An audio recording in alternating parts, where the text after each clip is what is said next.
Hey everybody, um, bear with me. I have to share it with a couple people. I was trying to do it before, but it just wasn't going through. So, how are you guys doing? I hope everybody's doing well today. Yeah, our island is under some stress today. Well, for the whole week because of the Melissa, right? The hurricane that's coming there. Why does it do this? Hold on.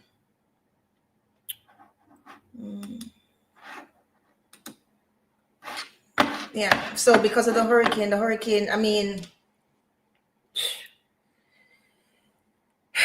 all we have to do, we can just do is just, Hi, Miss T. Good afternoon, my dear. Good afternoon.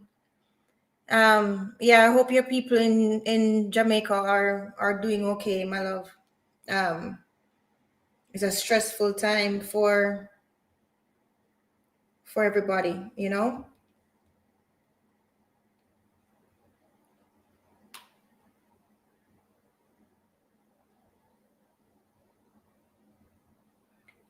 Right? It's a stressful time for everybody. And people on the playback, apologies for the distraction. I'm actually sharing the live with some people because because of the hour late, right? So, but today we're going to go over the one thing. Beautiful, wonderful book. It's called The One Thing. Yeah, Miss T. I mean,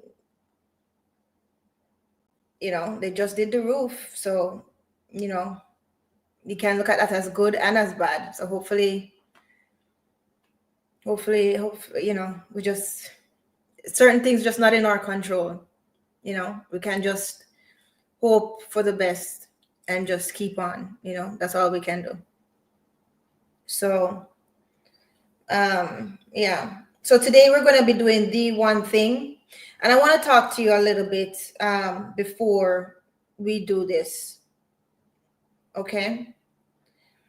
Um,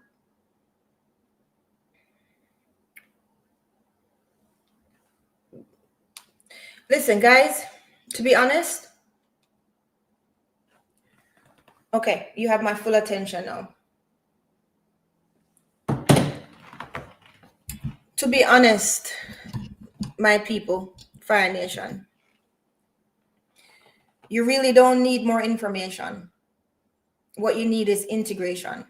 You need to integrate these lessons that we're going over every week, right?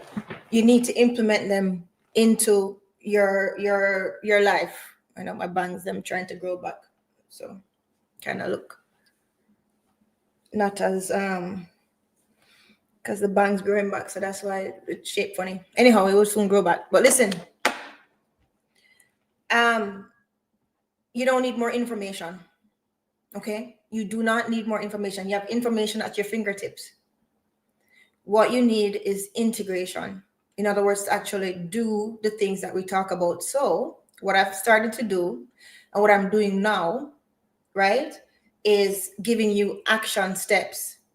So every chapter that has certain points and certain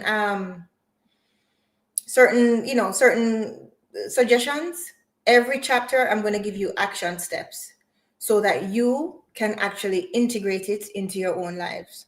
Okay? Because really and truly, guys, you can find the information anywhere. Yes, I make it easier because I'm reading the books. And yes, I make it easier because, you know, I'm explaining and basically we're breaking down all the points in the book. So you don't have to do it yourself. Yes, we make it easier. But the main thing is for you to integrate it. Remember, I always tell you, and what I told you before, knowledge is not power. Knowledge is potential power. The application of that knowledge, that is power. So it makes no sense for you to hear these things every week, know that you can implement them, and still don't do it. Okay, you don't need more information. That's right. Knowledge is potential power. Right, Misty? Knowledge is potential power. It has the ability to be power, but it has to be applied in order to be power. So, right, knowledge in its raw form is potential power, because you can know it and you can have it, but if you don't use it or if you don't implement it, you're not powerful. Right? Right. All right, so today we're going to go over the one thing, and you're going to see that we have some action steps for you guys to take control of. All right, let's fix that. Is that good? Yeah, that's fine.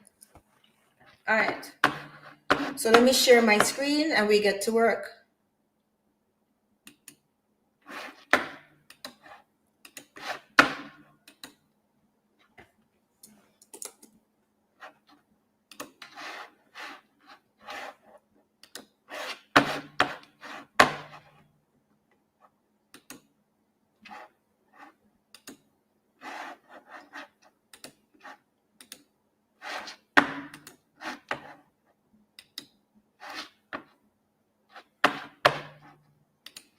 We're not doing it like that anymore. We're doing it like this. Yeah. Okay, so The One Thing by Gary Keller. Really, listen, I suggest that you all get this book. To be honest, I want you guys to get this book because that's how good it is, and you'll see it as we go through it. Right? Okay. All right. So chapter 1, The One Thing. So we're going to start with the summary of the book. Keller, he opens with the idea that extraordinary success is built on simplicity. Okay? Extraordinary success is built on simplicity. Focusing on the one thing that makes everything else easier or unnecessary.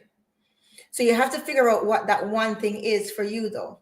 You have to figure that out, right? That's the key. And we're going to get there, right? So, we live in a world obsessed with multitasking, but true mastery, according to him, true mastery and results come from narrowing your focus to the single most impactful activity. Okay? That's where the true success comes from, right? So the principle, it challenges that cultural lie that we have where it says that you must do everything, right? You must do it all. That's a big cultural lie. Okay? And instead, he basically teaches that focusing on what matters most is the ultimate time multiplier, which is true. Remember the 80-20 rule, where they say 80% of your good outcomes many times come from 20% of that activity. Okay, so we're going to continue. The key now, this is what he says, the key is to ask, what's the one thing I can do such that by doing it, everything else will be easier or unnecessary, right? What's that one thing?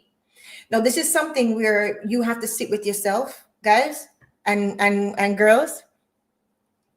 You have to sit with yourself and figure out what your one thing is. What is it? Right? What is it? Is it making the calls that you've been avoiding to make the calls? Is that it? Is it making the list? Is it sitting down and writing your schedule? What is the one thing that if you do it, it makes everything easier? I want you to think in terms of dominoes, right? The big domino falls, right? It affects everything else. You have to figure out what your domino is. Okay? That's what I want from you guys. I want you guys to figure out what will actually move my needle. What is it that I have to do? What is it that I have been avoiding doing that I know if I sit down and do it, it's going to move me to the next level? Now, this is all inner work.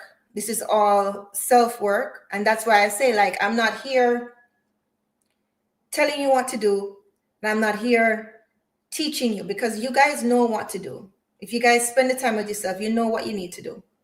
I'm relaying the information and reminding you to remember. Okay?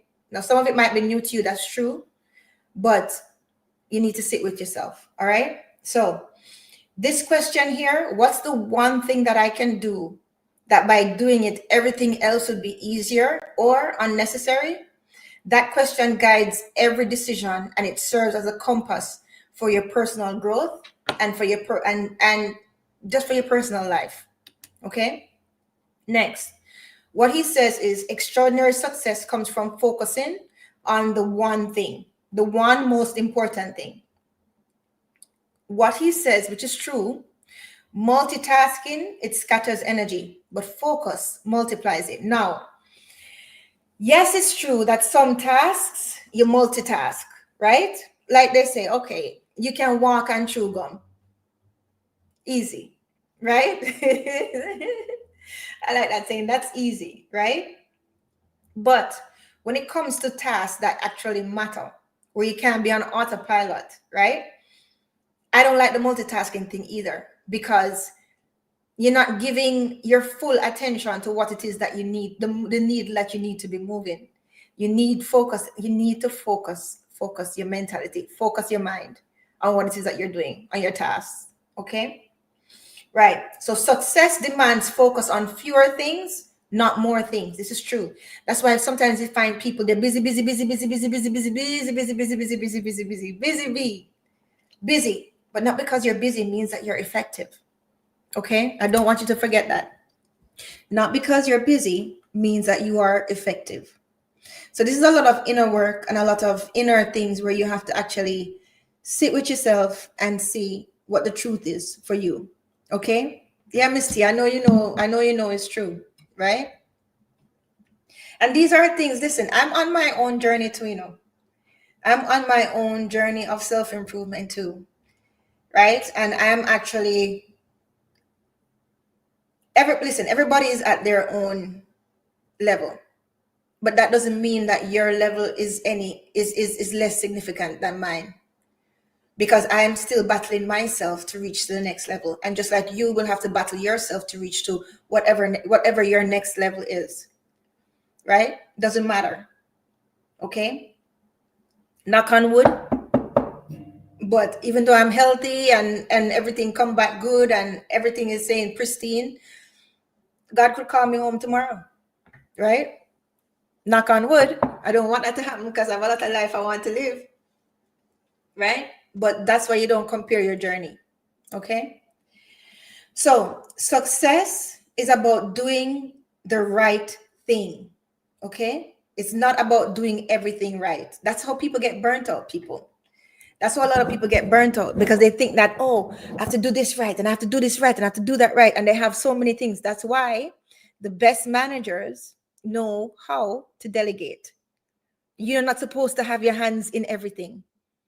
You have to have a team or have people around you that you trust to be able to do certain things.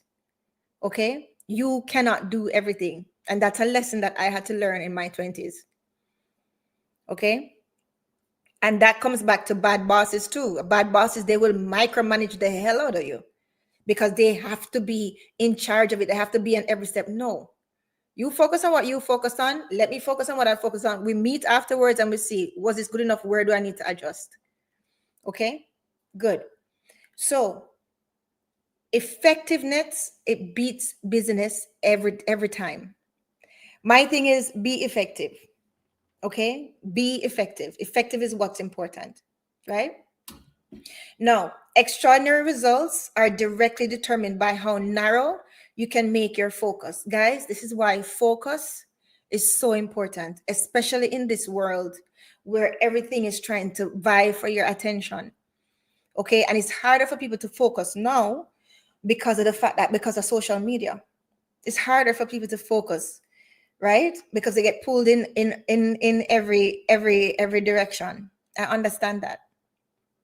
But it's your mind, right? It's your autonomy. You have to take charge of it. Okay. And it's not easy, but it's doable. And the more you do it, the better you get at it. Trust me on that one. Okay.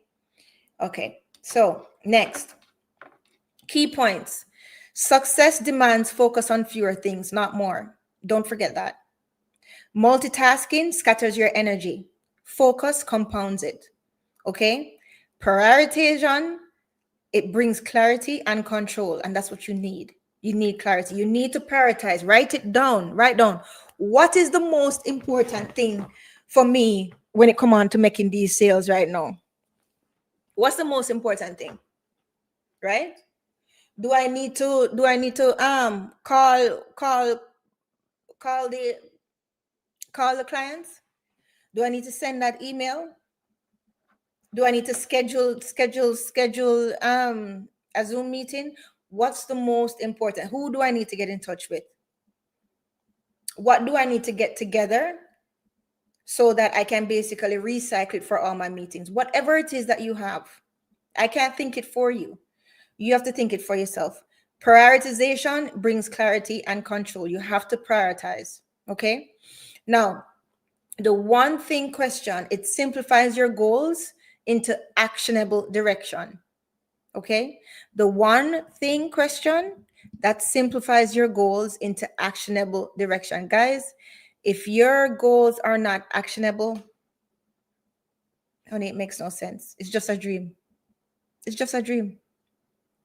Okay.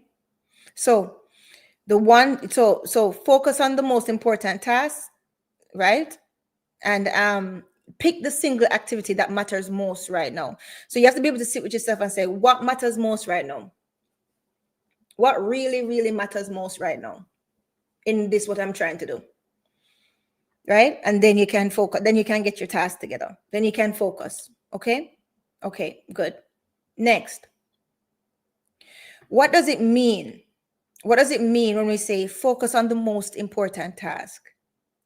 Identify what will make the biggest impact and do that first. You need to sit down with yourself and figure out what it is will make the biggest impact in your goal.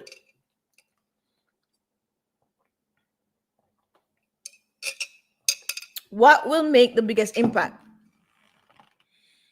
Figure that out and then do that. Okay? And when I say success comes from prioritization, not multitasking, trying to do everything at once, guys, it reduces your effectiveness. It does. You know, when they say pick your battles, it's not only arguments they're talking about, you know. You think that is only arguments they're talking about? It's not only arguments they're talking about. Okay? When they say pick your battles, they're not only talking about arguments. You need to pick where you're going to put your attention. Please don't forget what I said. Don't forget this. When they say pick your battles, it's not just, at least maybe that's what they meant, but listen, if it's if the principle is true, you can apply it across everything. Right? Pick your battles. Pick where you're going to put your attention. Okay? Good. Extraordinary results are built sequentially. What do I mean by that? That means you take one step at a time. Big results, there are some of focused actions. Let me tell you something, and I want you to really, really remember this now. Results reveal a lot. Okay? Results reveal a lot. Pardon me.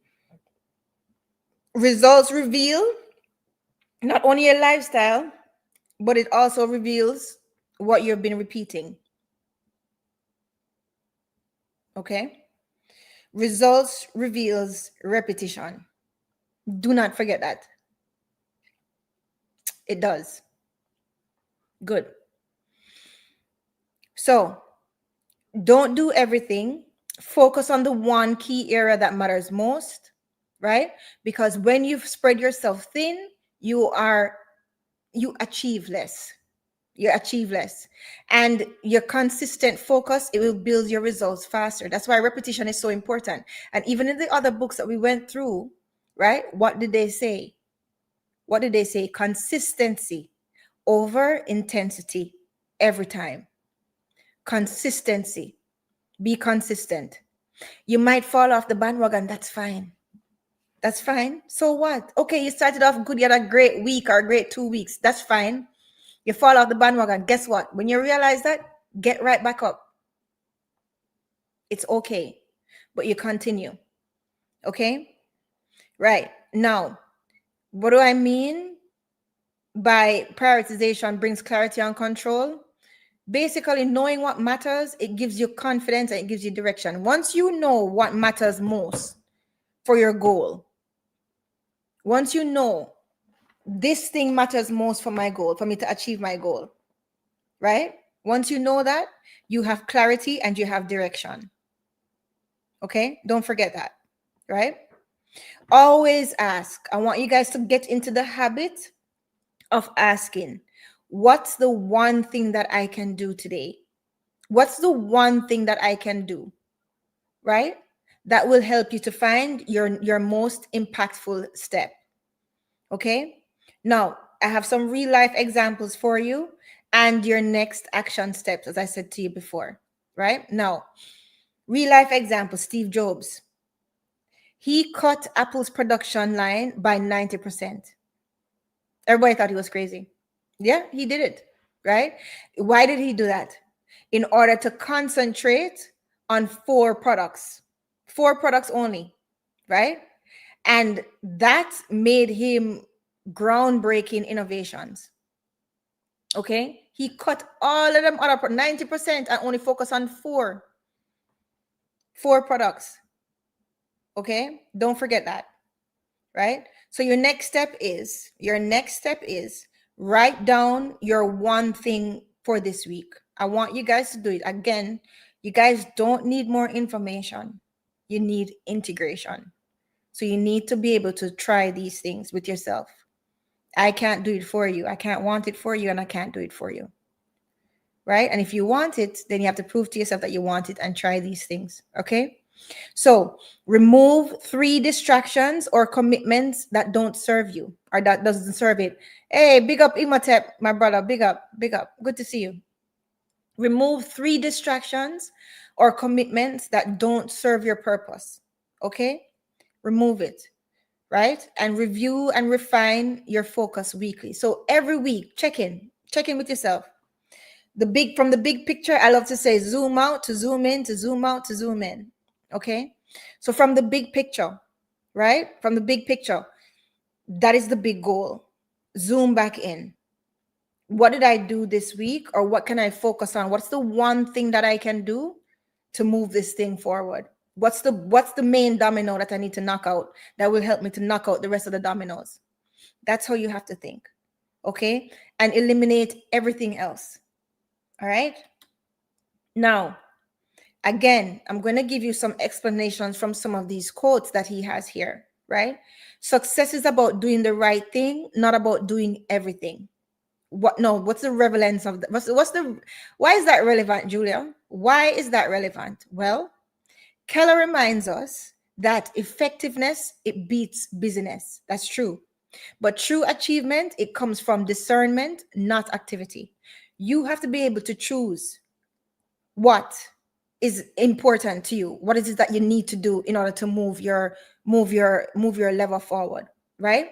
Meaning, you don't have to be perfect. You just have to focus on what truly moves the needle. You don't have to be perfect, people.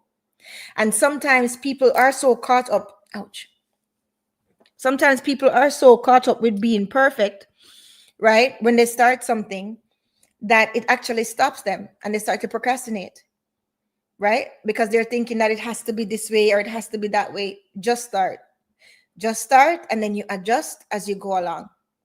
Okay, that's what you have to do, right? So, what does he mean by extraordinary results are directly determined by how narrow you can make your focus? Meaning, what's the relevance? Concentration on fewer goals, it creates greater leverage and momentum. It's true. When you concentrate on fewer things, you have more inspiration, you have more momentum to get the things done. Okay? Focusing on fewer goals, it allows deeper mastery and greater success. Okay? Don't be doing 7 things at one time, because what you're doing is giving yourself the opportunity to fail or do all 7 things wrong, fail at them, or do them half good. Nobody has time for half good. Nobody remembers anybody who is half good, right? We remember excellence. Okay? And I'm not being hard on you, harder than I am on myself. Okay? I'm as hard on you as I am on myself. And this is as hard as you should be on yourself as well. Okay? So you ask, what's the one thing that I can do that will make everything else easier and for me or unnecessary? Always focus on the task that has the biggest domino effect. How are you going to do this? You're going to get clear. You're going to sit with yourself and say, okay, this is my long-term goal. That's my long-term goal. What task can I do to basically knock out a lot of things? What can I do that will make everything else easier? Right? That's what you need to do. Right? And multitasking is a lie. Multitasking is a lie. Your brain can only focus on one thing properly at a time. These are facts. And another thing too, I had to show it to somebody, and it's true.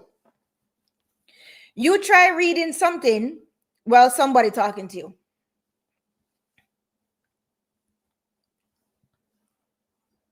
Try it now.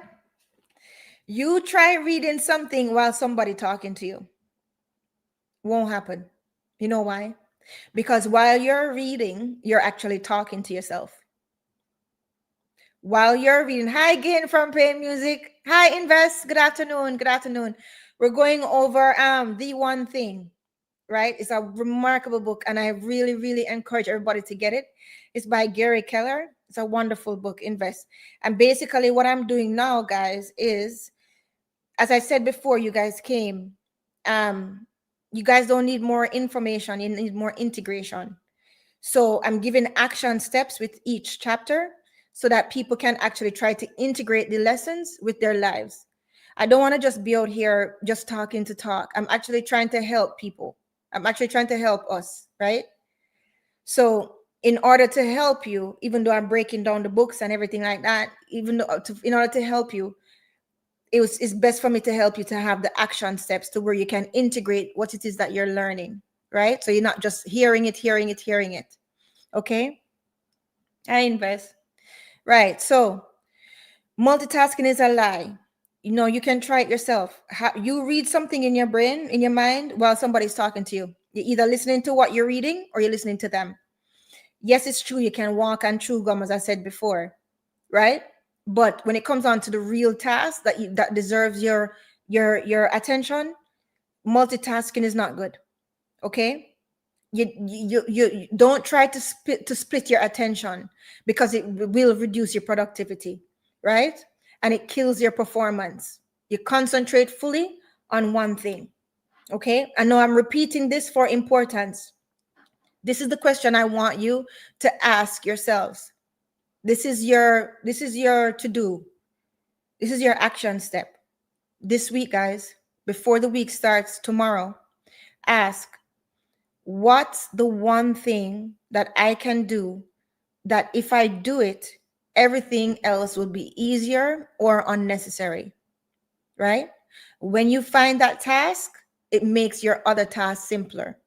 Okay? And that is your leverage point. Don't forget, that is your leverage point. You need to find your leverage point. That's what I want for you guys. Find your leverage point. Okay. Again, real life example with Steve Jobs, right? So your action steps for this week, along with that, you write down your one thing for this week. I want you to remove 3 distractions or 3 commitments that don't serve your main goal. Remove them. Okay? Now, of course, if you have kids, you have to factor them in. And if you have a husband, pardon me, you have to factor him in. If you have a wife, you have to factor her in. Fine. Okay? But other things that you've been doing, remove 3 distractions or commitments that don't serve your main goal, right? And after that, I want you to review your results by the end of the week and refine your focus. That's the only way we're going to have progress. Okay? That's the only way you are going to have the progress that you deserve. Okay. Chapter 2, the domino effect. See there. And that was actually the name of the chapter, the domino effect. Okay. Now, again, success builds sequentially, not simultaneously. Okay. So and that's why success is so messy, guys. And that's why success is never ever in a straight line. You don't go up straight like that. No, it's always up, fall, up, higher, fall, up, higher, fall. That's how it is. Okay. One small aligned action, it creates momentum like dominoes falling. And it's true. And this is why that is why it's so important how you start your day. How you start your day is very, very important because that's the beginning of the domino effect. Okay. I'm going to challenge you guys. I'm going to challenge you whenever you get to see it, because some people say that they like to watch these on a Wednesday. Whenever you guys have the chance to see this, okay, I want you to not reach for your phone in the morning. Okay. As soon as you wake up, take some deep breaths, write down what type of day you want to have, and write down 3 things that you're grateful for. Take some deep breaths and start moving. Hi, TG Media. Hi, Philip. Good to see you. Right? So, one small aligned action, it creates momentum like dominoes falling. Okay? You got to start your morning off right. Right? And small, consistent actions, it compounds into big results. Guys, remember, repetition. And that's why I said to you before, results reveal repetition. And that's what I had to tell somebody the other day. It was a hard truth. Thank you for dropping the calling link, Miss T. Thank you. Bless you. Thank you. It was a hard truth, but sometimes I have to tell people the hard truth. I'm not here to cuddle people or to make people feel nice. And that's what I had to tell.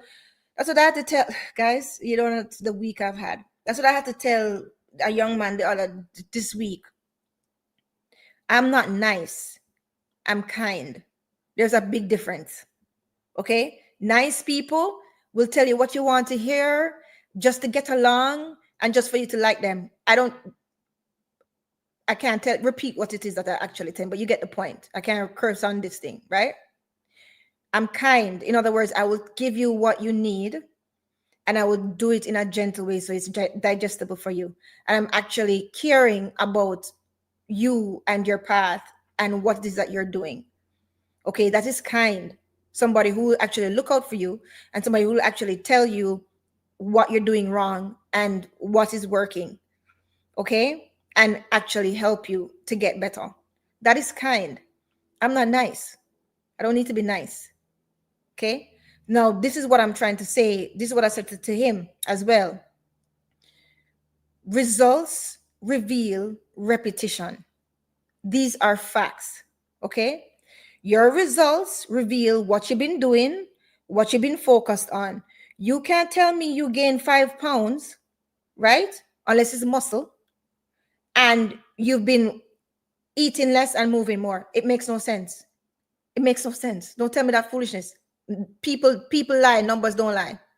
Okay, results don't lie. Your results, okay, you're behind on this task. You're rushing for work every day.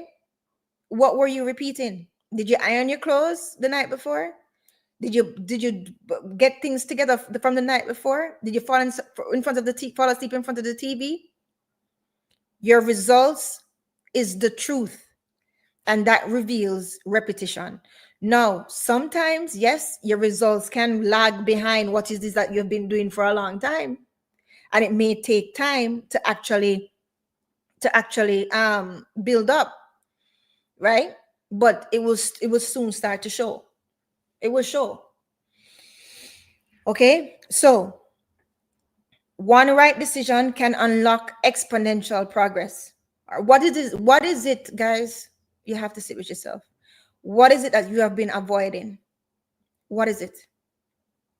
In this goal that you want to achieve, what have you been avoiding? Maybe that's the thing that you know that you need to do. Okay, good. Next.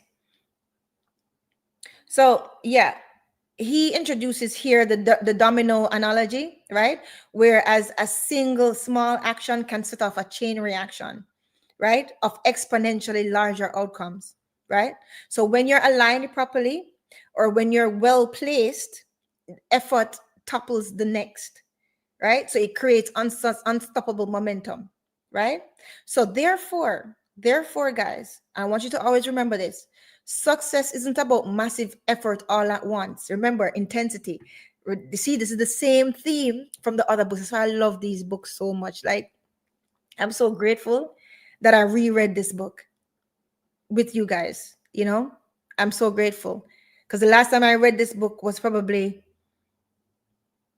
7 to 10 years ago. I don't know, last time because of the pandemic, but right.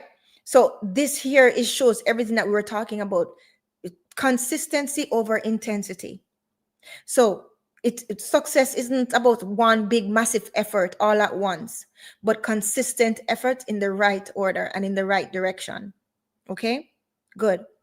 And momentum in life and in business is created through clarity.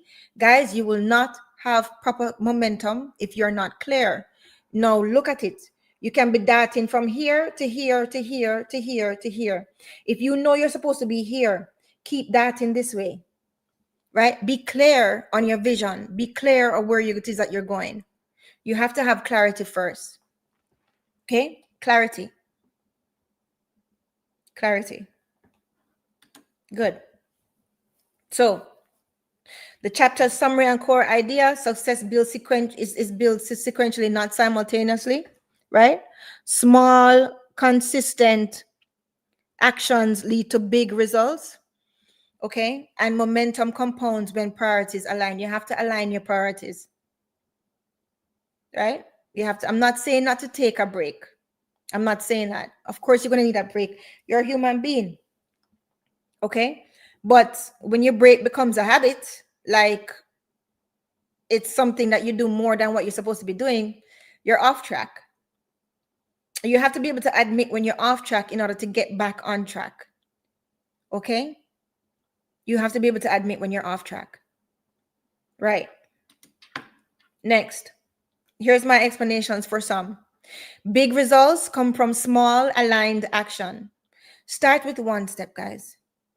It triggers momentum. Even Confucius, Confucius? Confucius says the journey of 1,000 miles begins with the first step. Start with one step. Okay? Even if that means, Miss T says, I need to dedicate at least 1 hour of focus work each day this week. Yeah. And I'm glad that you have that clarity, Miss T. You're halfway there. You're halfway there, Miss T. Right? You're halfway there, my love. The fact that you are honest enough with yourself to actually say what you need to do, and you actually be able to know what you need to do, you're halfway there, sister. Halfway there. Can't stop you. Right? So tackle priorities in order, not all at once. That's why I love the list. I love to write things down in orders of priority. Okay? I can't do everything one time because then I won't be doing anything well. Right? One at a time. Right? Good. Right. Achievements stack up one after the other, not all at once. These are facts. Okay? That's how achievements work. They stack up one after the other. Okay? Good. Now, small wins each day, it adds to your massive success over time. Is here going to be hell to come out today? I can tell you that.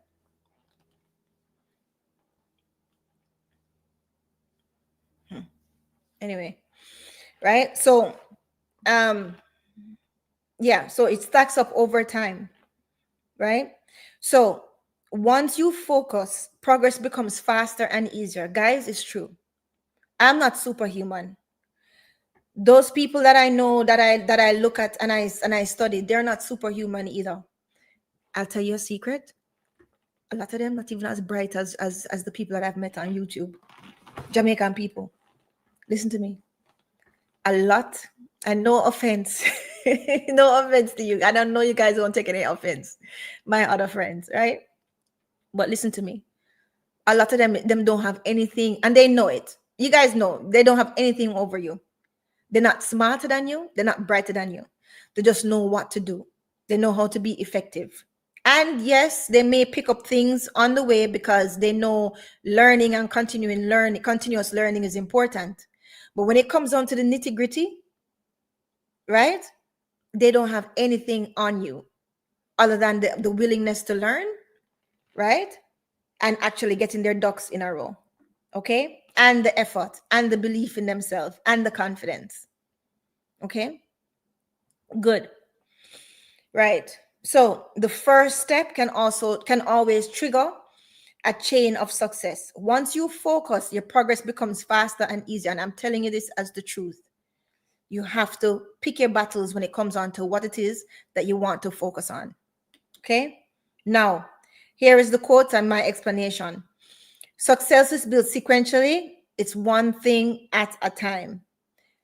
What's my explanation? Patience and discipline matters. Okay? Patience and discipline matters, right? And focused effort multiplies the outcome. Pardon me. Okay, so also, this book here has 18 chapters, and I'm only doing 9 today because I did not want to leave anything out for you guys. I wanted you guys to have the full scope of the action steps and follow along. So I'm not into rushing this. Again, I'm not doing it for me. I'm doing it for us. Okay, so I want it.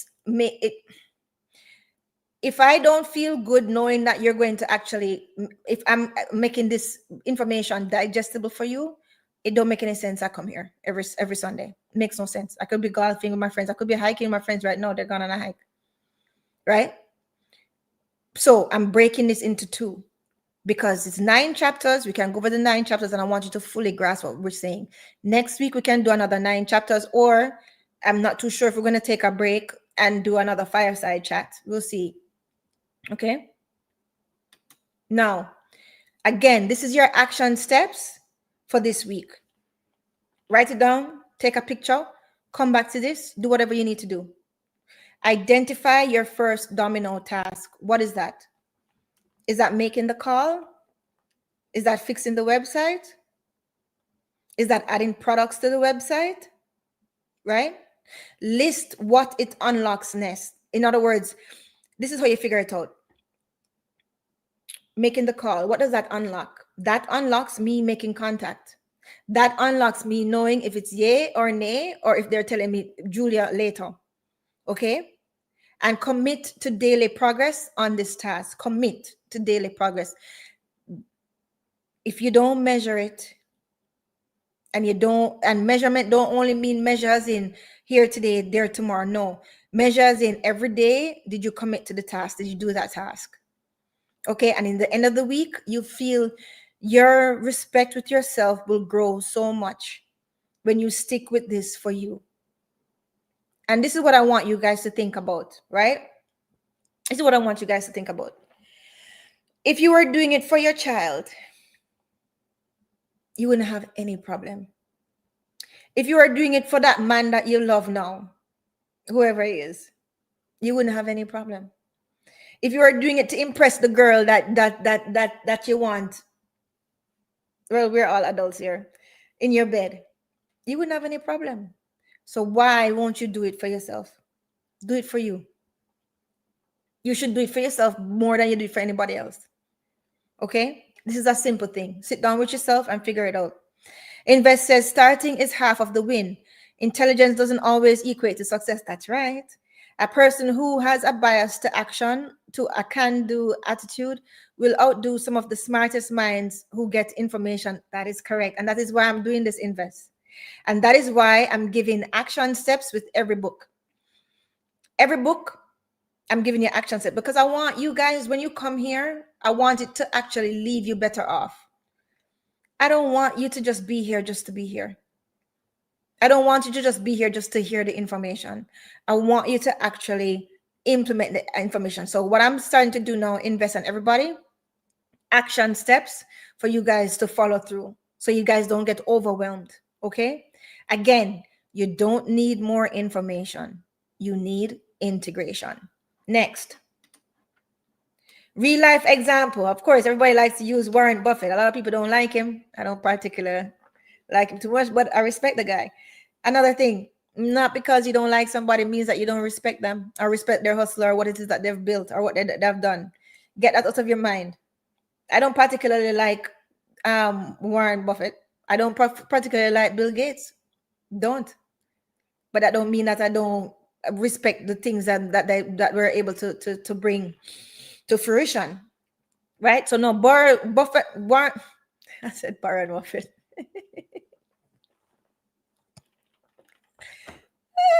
I said Warren Buffett.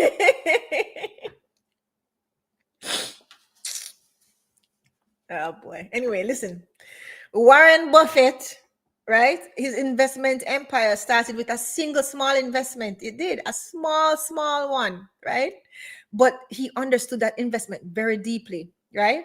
So he reinvested. Every time that he made some money, he reinvested it. He was very strategic, very strategic, right? So one decision that he made, it compounded over time into billions over decades. Okay? Don't forget that. So your action steps again, and I know I keep on with the action steps, but I want you guys to have it come back to this and look at it. Identify your first domino, the most leverageable task, right? You have to figure that out for yourself. I can't give that to you. You have to figure out what is the most leverageable task, okay? And create a list of what it unlocks next. So if I make this call, I'm making contact, right? What does it unlock next, right? And commit to knocking it down daily. Okay. Investors, correct, Miss J. Every goal should be coupled with action step. Yeah. That can be measured to gauge how far forward or backward you are. That's right, invest. So that's what I'm doing, invest. Like I said to myself, you know what? Instead of me just giving the information, because I really, and I know people always say, and even my auntie I was talking to about it, and she said, Julia, you have a thing where you really want people to succeed. You've always been that way since you were a child.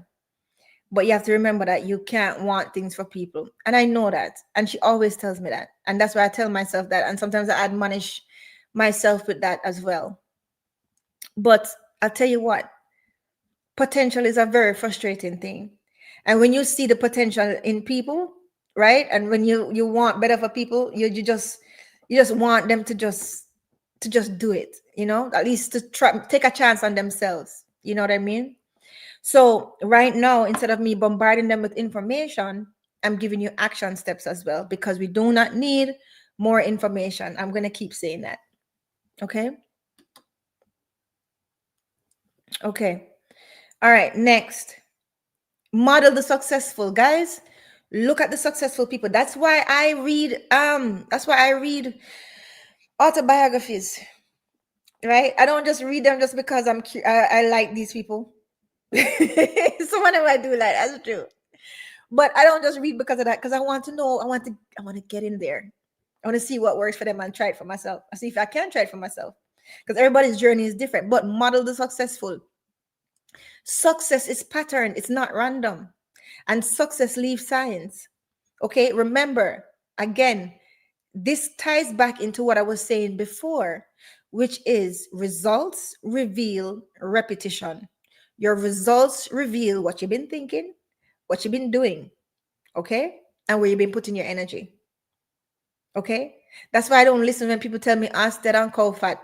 Canadian friends, I know somebody asked me what does that mean. It means telling me blah blah blah, birds and the bees, blah, blah, right? I don't listen when people tell me ask that on cow fat if I can see the results. Right? Because your results reveal everything. Sometimes it's not lack of effort, and that's fine. Sometimes people try, and it still fail, and that's fine, because guess what that reveals? That result does not mean that you didn't try. That result reveals that you tried in a wrong way, or you need to make some adjustment. That is why, tying it back to last week, failure is feedback. See, you see how everything ties together, guys? Do you see? I want you guys to see how everything ties together. Failure is just feedback. Okay? Your results is just feedback. All right? So, study and emulate high achievers and their habits and their routines. Look at what they do. Okay? Discipline comes from clarity of purpose. Yes, for you to get the discipline, you need to be clear on your why. There's a saying, if you have a strong why, you can deal with anyhow. And that is the truth, right? If you have a strong why, you can deal with anyhow. That's why they say where there's a will, there is a way. Okay? But you have to get clear first in order to have that discipline, right? So you follow proven systems. If the system works, follow it and discard distraction. Okay? Your habits shape your future. And sometimes you have to trust the process. You have to trust the process. I'll tell you one. Like, it's hard for me to put on good muscle. Okay? I lean out easy because I'm pretty athletic, right? So with my trainer now, she was saying, oh, you have to eat every 4 hours. I said, I cannot do that. That is not sustainable. I will vomit. I know that, right? Okay, fine. So she had me lifting heavier weights, right? Heavier weights, and then my appetite started to pick up more. So I eat more protein, etc. But looking at my measurements, looking at myself, I said to her, listen, I don't want to get so bulky. I don't want to get so bulky. I can see that the muscle improve because the type of scale that I have, it actually measures fat, water, muscle. Okay.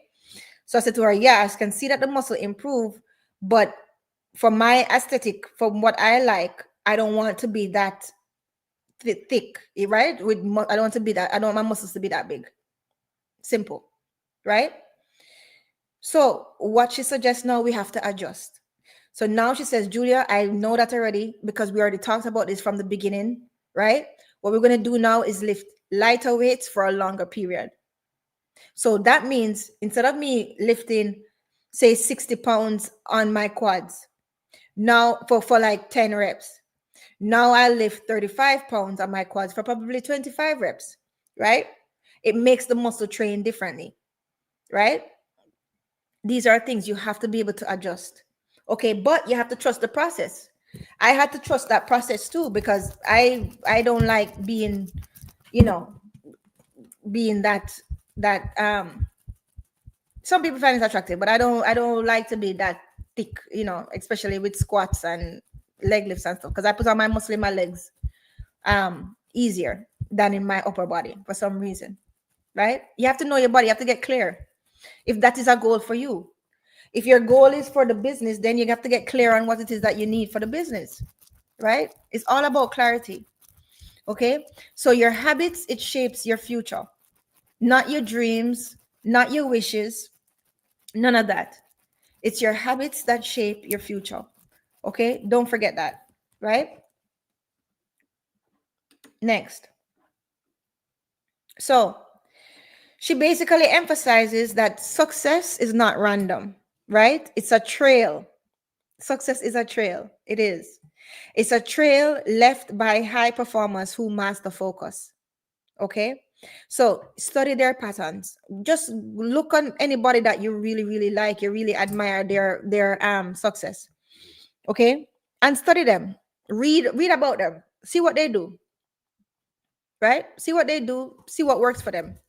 Maybe it will work for you. Okay. So every extraordinary achiever has one thing in common. They prioritize ruthlessly and they commit deeply to their core goal. That's true, right? Ruthless prioritization. In other words, if this is not moving my needle to what it is that I'm going to do, I am not going. And sometimes you have to look at events like that too, right? As my grandmother would say, not every bell ring you have to jump. These are facts. Okay, not every bell ring you have to jump. Sometimes you get invited to a party or a networking event and you look and you say, is this networking event going to move anything for me? No? Well, I can stay home and do some work. Right? But you have to be able to look and see. Right? You have to be able to look and see. Right.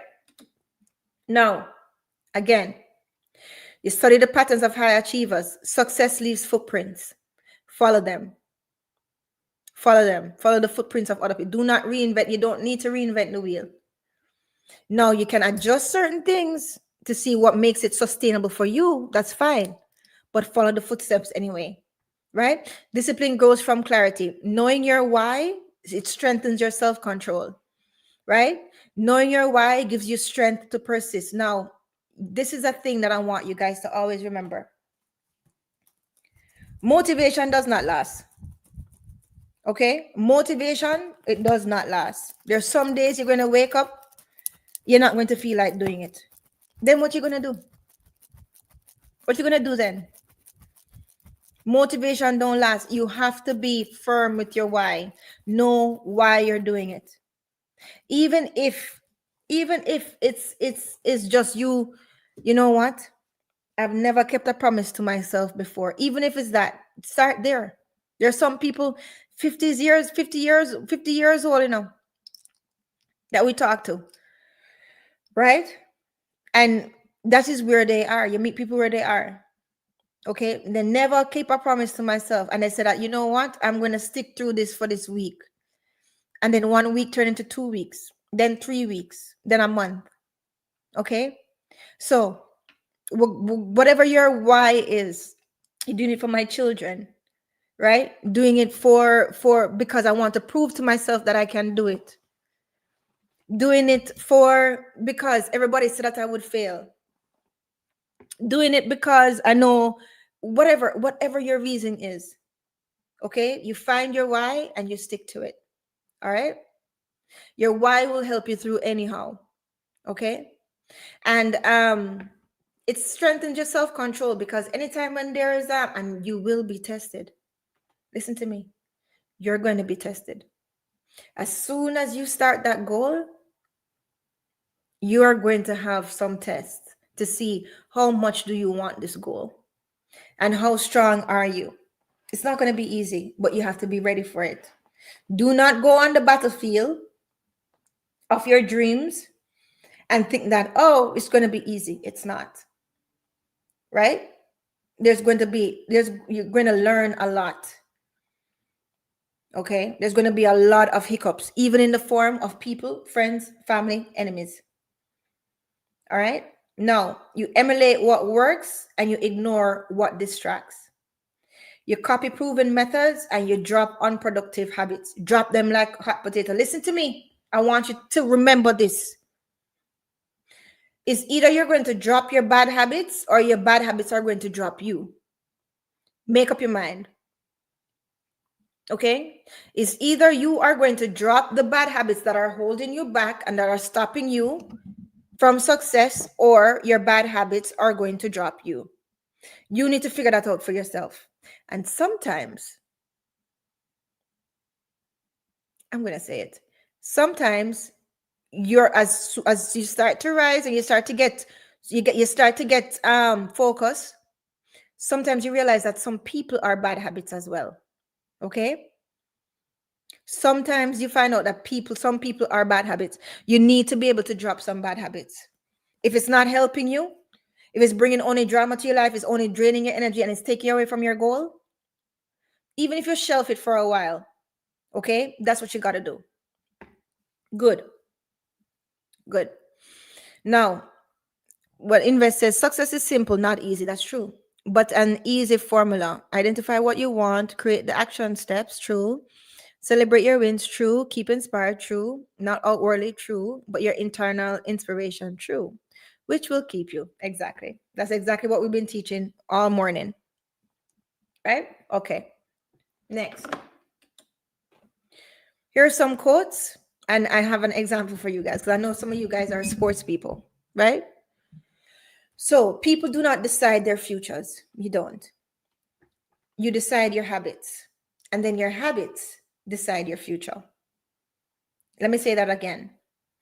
People do not decide their futures. They decide their habits. And then your habits decides your future. Now, for me, knowing this, I work backwards. I look at the future that I want, create the habits that will sustain or create that future, and stick to the habits so the future can unfold. We're going to go through that again another time. Okay? Success leaves clues, and if you study the right people, you'll find them. These are facts, and that's why, guys, that's why I have these entrepreneurs on for interviews, right, for us, for you guys. And that's why I encourage you to look at certain things. But you know why? Because exposure matters. I want you guys to be exposed to the best things and the best people, right, that you can actually learn from. And it just freeze out everywhere. A straight hair is so much easier to take care of. Right?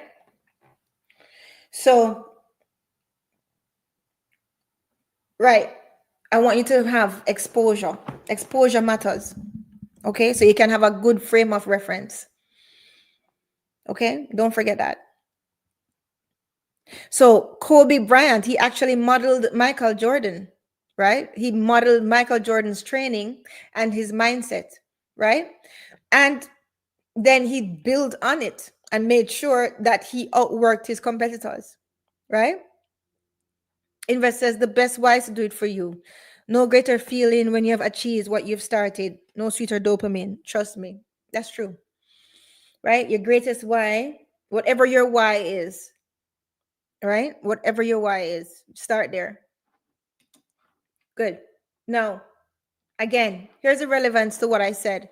When I said people do not decide their futures, they decide their habits, and their habits decide their futures. Relevance, your daily behaviors that dictates your destiny. Oh my God, that is some bars. Like the young kids say, dropping bars, right? Your daily behaviors, you're not your dreams. That dictates your destiny. Your daily choices, it shapes your destiny, right? So what you repeatedly do determines where you will end up. Investors, Miss J, I'm heading back to Kingston. I make a quick run to check on the farm and the animals. Hopefully I don't go offline. I'll be watching. No problem, Invest. You do what you have to do and just be careful. Be careful as you drive, right? So what you do repeatedly, that determines where you'll end up. And again, see, you can see what I said was true. Your results reveals your repetition. Your results reveals what you have been repeating.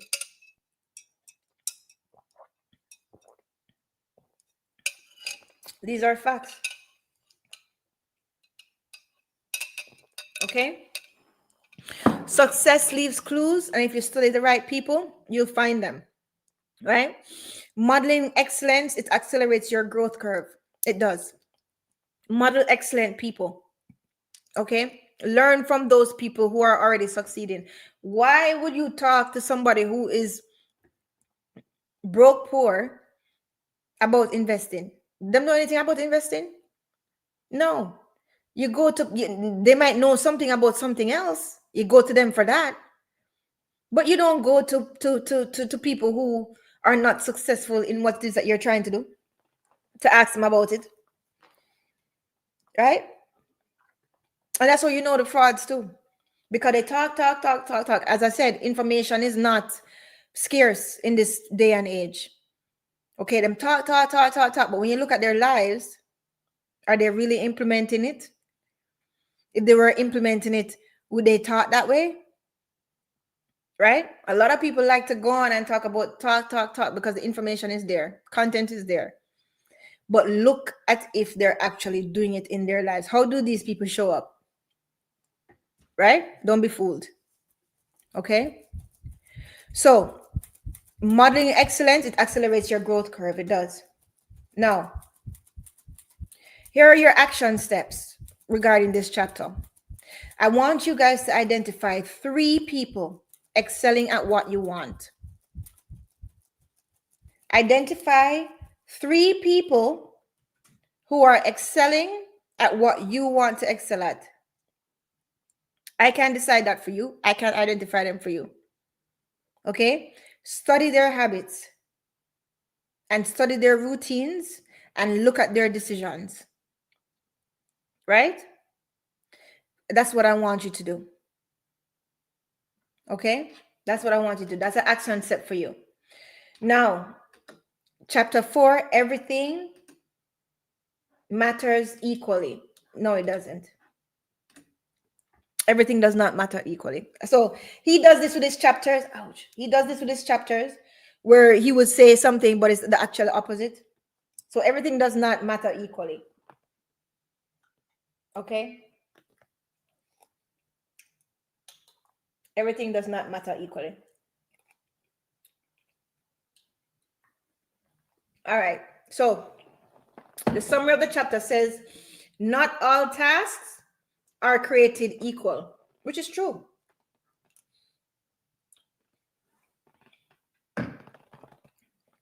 Not all tasks are created equal. That is why I've been saying it.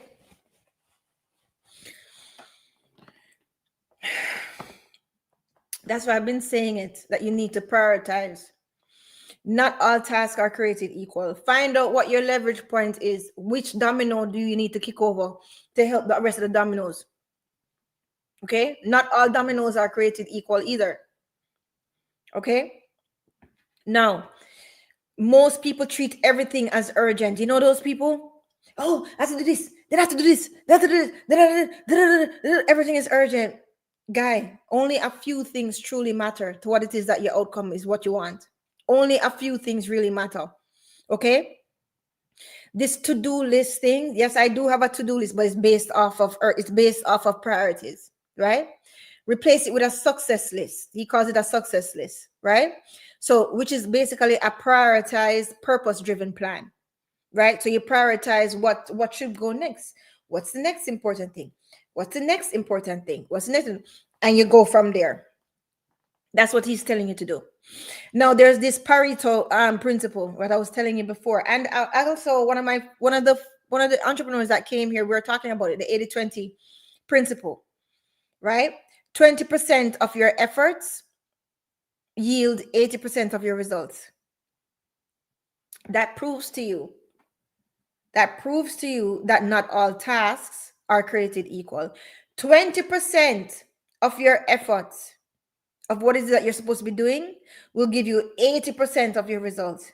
That is why it's important for you to sit down and figure out what's the most important leverage point. What's the most important task for me to do?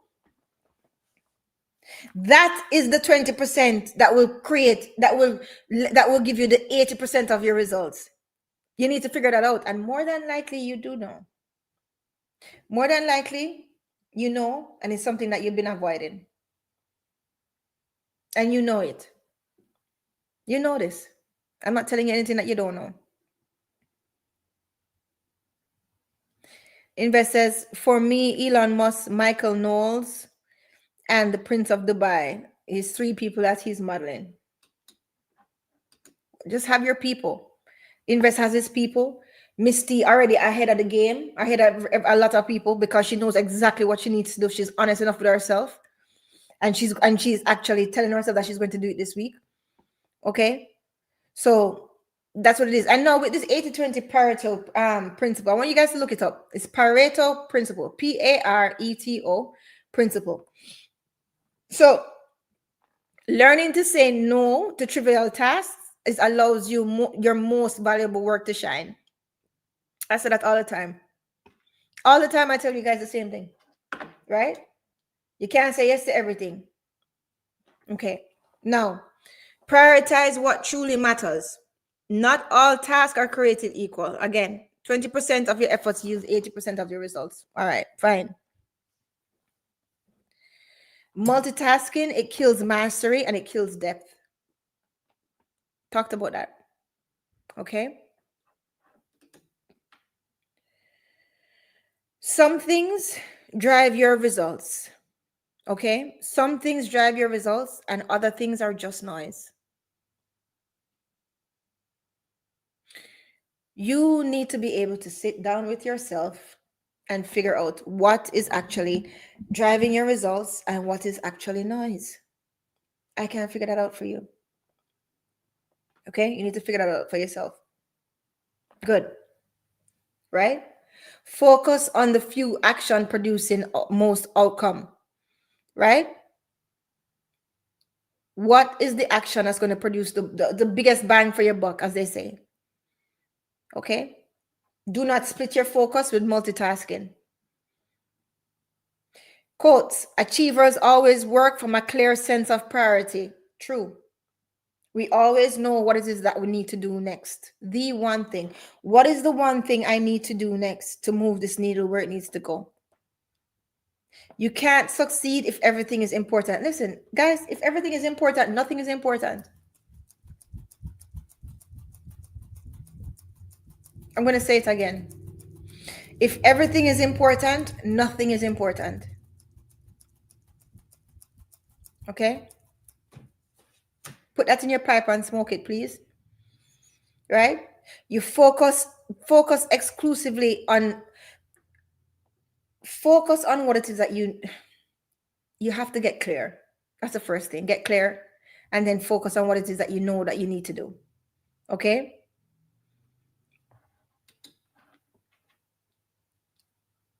Now here's my explanations for all of these things. You can't succeed if everything is important. True. If everything is top priority, nothing is. I just said that. Achievers always work from a clear sense of priority. What does that mean? What does that mean? That means successful people know exactly what comes first each day. Sometimes, guys, that's just routine. Okay? You need to prioritize what truly matters, or nothing meaningful will get done. Right? Yes, investors, correct. 80-20 rule, shed the unnecessary. That's right. You have to shed the unnecessary or the unimportant. Okay, and that is, and you see, it comes right back to the book that we did before, right? The habits of highly successful people, right? Where he says, figure out what is important and what is urgent, and what is not important and what is not urgent, and prioritize that way. Okay. Relevance. The best results come from clear focus on what truly moves your needle, right? You need to know what truly is moving, what matters for you every day. All right. Prioritization. Prioritization. That is the backbone of achievement. You have to prioritize, right? So now here are your action steps regarding this. Again, come back to this. Take a picture. Take a screenshot. Do what you need to do. Identify your top 20% tasks for the week. Identify it. Miss T identified hers. She's way ahead of the game. She says that she knows she got to do an hour deep work of not being distracted. Right? That's going to open and knock down, make a lot of things easier for her. Okay? But she identified her task. You need to identify what is their top 20% task for the week. That's number one. Number two, I want you to delegate, delay, or delete the rest. If the rest is not moving the needle for you, either give somebody else it to do, right? Put it off for a while because it's not necessary right now. It's not super important right now, or just eliminate it. Okay?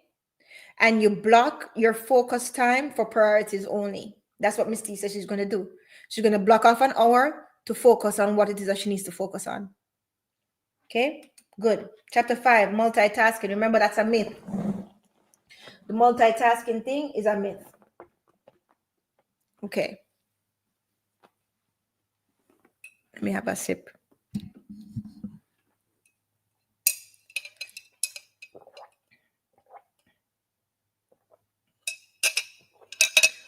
Chapter 5, multitasking. We're almost finished already. Well, you know what? I wouldn't have it any other way, actually. So, Keller exposes the myth of multitasking. He says it again, that we humans, we're not wired to focus on more than one cognitively demanding task at a time, right? So you attempting to juggle multiple priorities, it results in decreased efficiency, right? Lower quality of work, okay? And more stress. Yeah. Okay. True productivity comes from sequential focus. So you complete one task perfectly and fully before you move on to the next task, right? These are priority tasks. Okay. So he emphasizes that switch tasking, this is what some people do, they jump from thing to thing, right? That's even worse than it seems, because every switch incurs a hidden cost in time, energy, and mental clarity. It's true. When you jump from thing to thing, it's like you lose the momentum of your thought of what you were focused on here. Now you have to switch your brain over to focus over here. They have to switch your brain over to focus over here. No. Mm-mm. Right? Not for your goals. I understand if you're on the clock for somebody and you have to do this, do that, do that. I understand that. But when it comes to you, and if that's their process, that's their process. I'm not telling you to go and make over people's workplace. This is for you now. This is your work. This is your thing. Okay? This is for you. Right? So you need to have clarity and you need to focus. Right? Now, again, here we are again. Protect your attention as a limited resource. I want you guys to start to see your attention like you see money.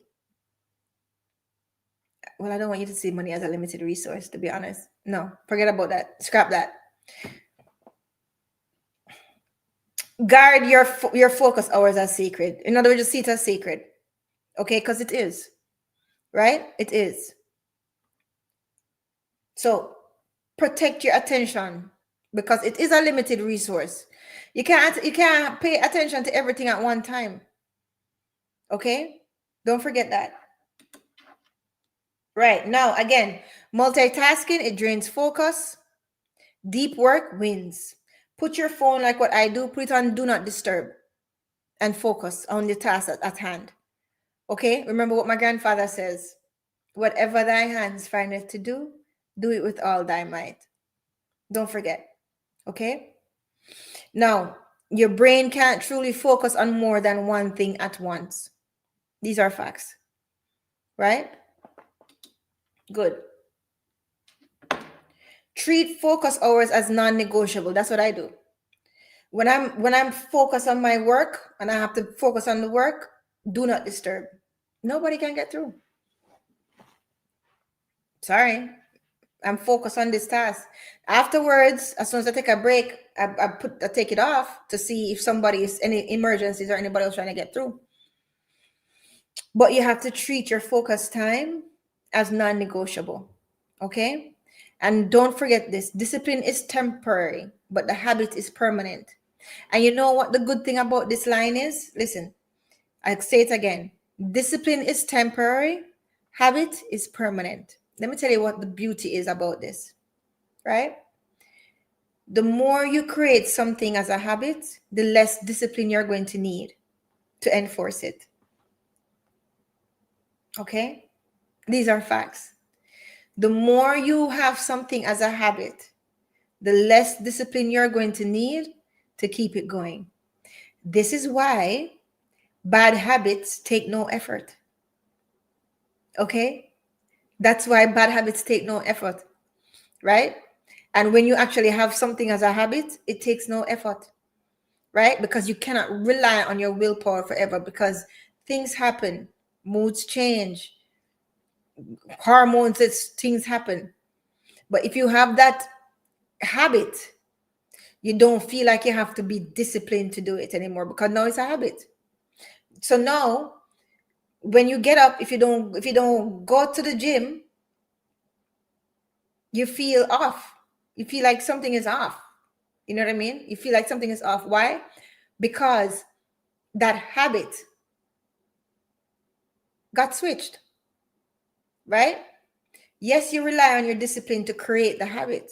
You need listen, okay, let me break it down. You need your discipline to create the habit. But after you have the habit, you don't need the discipline to continue it. Okay? I don't need the discipline to get up at 5. Well, I get up at 4:30, but I don't have the discipline to put on my clothes by 5 to get out the door. I don't need it. At first, I needed the discipline to do it. But now it's such a habit that whatever is like rote. Get up at 4:30, do my morning prayers, my whatever I need to do. Put on the clothes, out the door by 5. It's a habit now, right?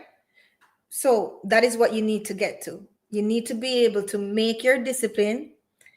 You do it enough that it becomes a habit. So you don't need to be disciplined on that anymore because it's just rote. It's just easy. Okay, good. Repetition of key action that drives progress. That's clear from everything that we were saying today because your results reveal your repetition, right? Systems create effortless results. You need a system. We talked about this in all the other books before. You need a system to create your results. Okay. You basically have to create processes to success to make them automatic. Make your every day is not going to be a struggle. Some days is going to be easier than some. Some days is going to be harder than some. But if you were disciplined enough that it actually became a habit, right? It becomes less of a struggle. Okay? It becomes less. Got it? Good. And this is something too that I am going through, which is this decision fatigue is reduced by prioritizing first. Right? Sometimes I myself do have decision fatigue because I'm pulled in different directions all the time and people asking me what to do. Okay? But I'm still clear with my priorities. So some things I just delegate, some things I just say, not right now. It's not important right now. Okay? To avoid that. But things add up. And as I said to you, I'm on my own journey of doing things better and becoming a better Julia. All right? So, more quotes. Multitasking is merely the opportunity to screw up more than one thing at a time. I really love that you said that. That is so funny. Multitasking is merely the opportunity to screw up more than one thing at a time. And that's another reason why I'm so grateful that I'm rereading this book. Because when I first read this book, I didn't see that quote. I did not see that quote when I first read this book. And here it is. It's always been there. That's why sometimes it's good to look over things, right? After you grow. Because things appear to your eyes that didn't appear. You flew right over your head, or your brain filtered it out before. Never ever just feel like, oh, I read that book, I got everything from it. Especially if it's a good book. Wait a couple years and reread it. See what meanings jump out at you, or see what you actually did miss. Right? That's why I like audiobooks so much too. Because audiobooks always reveal some things that my eyes probably missed. Right? When you try to do everything at once, you achieve nothing well. These are facts. Okay? These are facts. Yeah. So focus yields higher results and higher quality outcomes. Distraction dilutes your effort. Okay? That's what my mother used to call double work. She hated that. Oh my God. I got that from her. Right? When we used to have to dust the furniture on a Saturday. Right? First of all, she always said, don't let her see you dusting the furniture with one hand. That's the first thing, right? Because it will not be pretty, right? But she loathed it when she give us a task and we have to go back over and do it again. She used to call that double work. Don't do no double work. Okay, do it properly one time and done. Okay, that's my mother. I have my mother to thank for that. Okay, so distraction dilutes effort, right? Dividing your attention, it doubles your mistakes. It does, right? So you split focus. When you split focus, you increase mistakes and you increase stress because you're stressed out. Okay. When you try to do everything at once, you achieve nothing well. You might pass, but do you just want to pass, or you want to be phenomenal? You want to be excellent. You want to actually give yourself a chance to actually succeed and be who you're supposed to be. Here's a question. How good can you get? And that's a question for me. That's a question that I have been asking myself on my own journey. How good can I get? That's a beautiful question. And I love that question. Right? So that to me is one of my things. And I don't want to share too much because I know it's the internet, etc. But I'm on my own journey too of self-improvement and doing things better and going to the next level. Okay? So I'm talking to you as someone who is not where she wants to be, further than I was yesterday, and I'm grateful for. But I'm also on my own journey. So you guys are on your own journey as well. So that's why it's such a perfect fit, right? Right. Because I'm learning too as I go along and implementing these things. Okay. So I'm telling you from experience. Good. Now,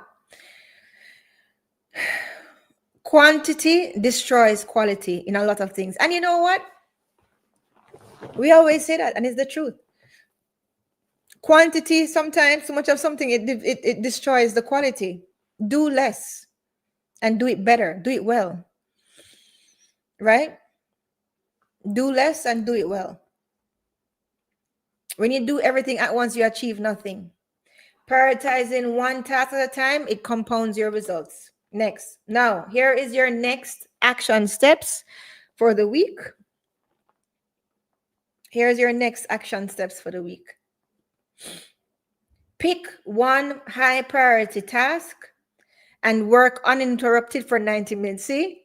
Miss T already ahead of the game. It's like as if she read this thing before we came, and I promise you she did not read it. Miss T did not. She did not read it. She did not see it. It was just natural and organic when she said what she said. I'm telling you the truth. Okay, she didn't see it.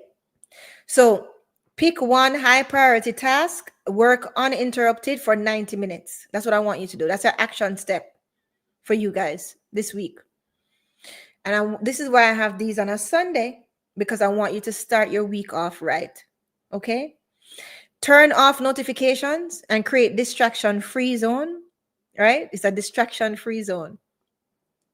Review your day, review your day-to-day, task, and eliminate your switch tasking.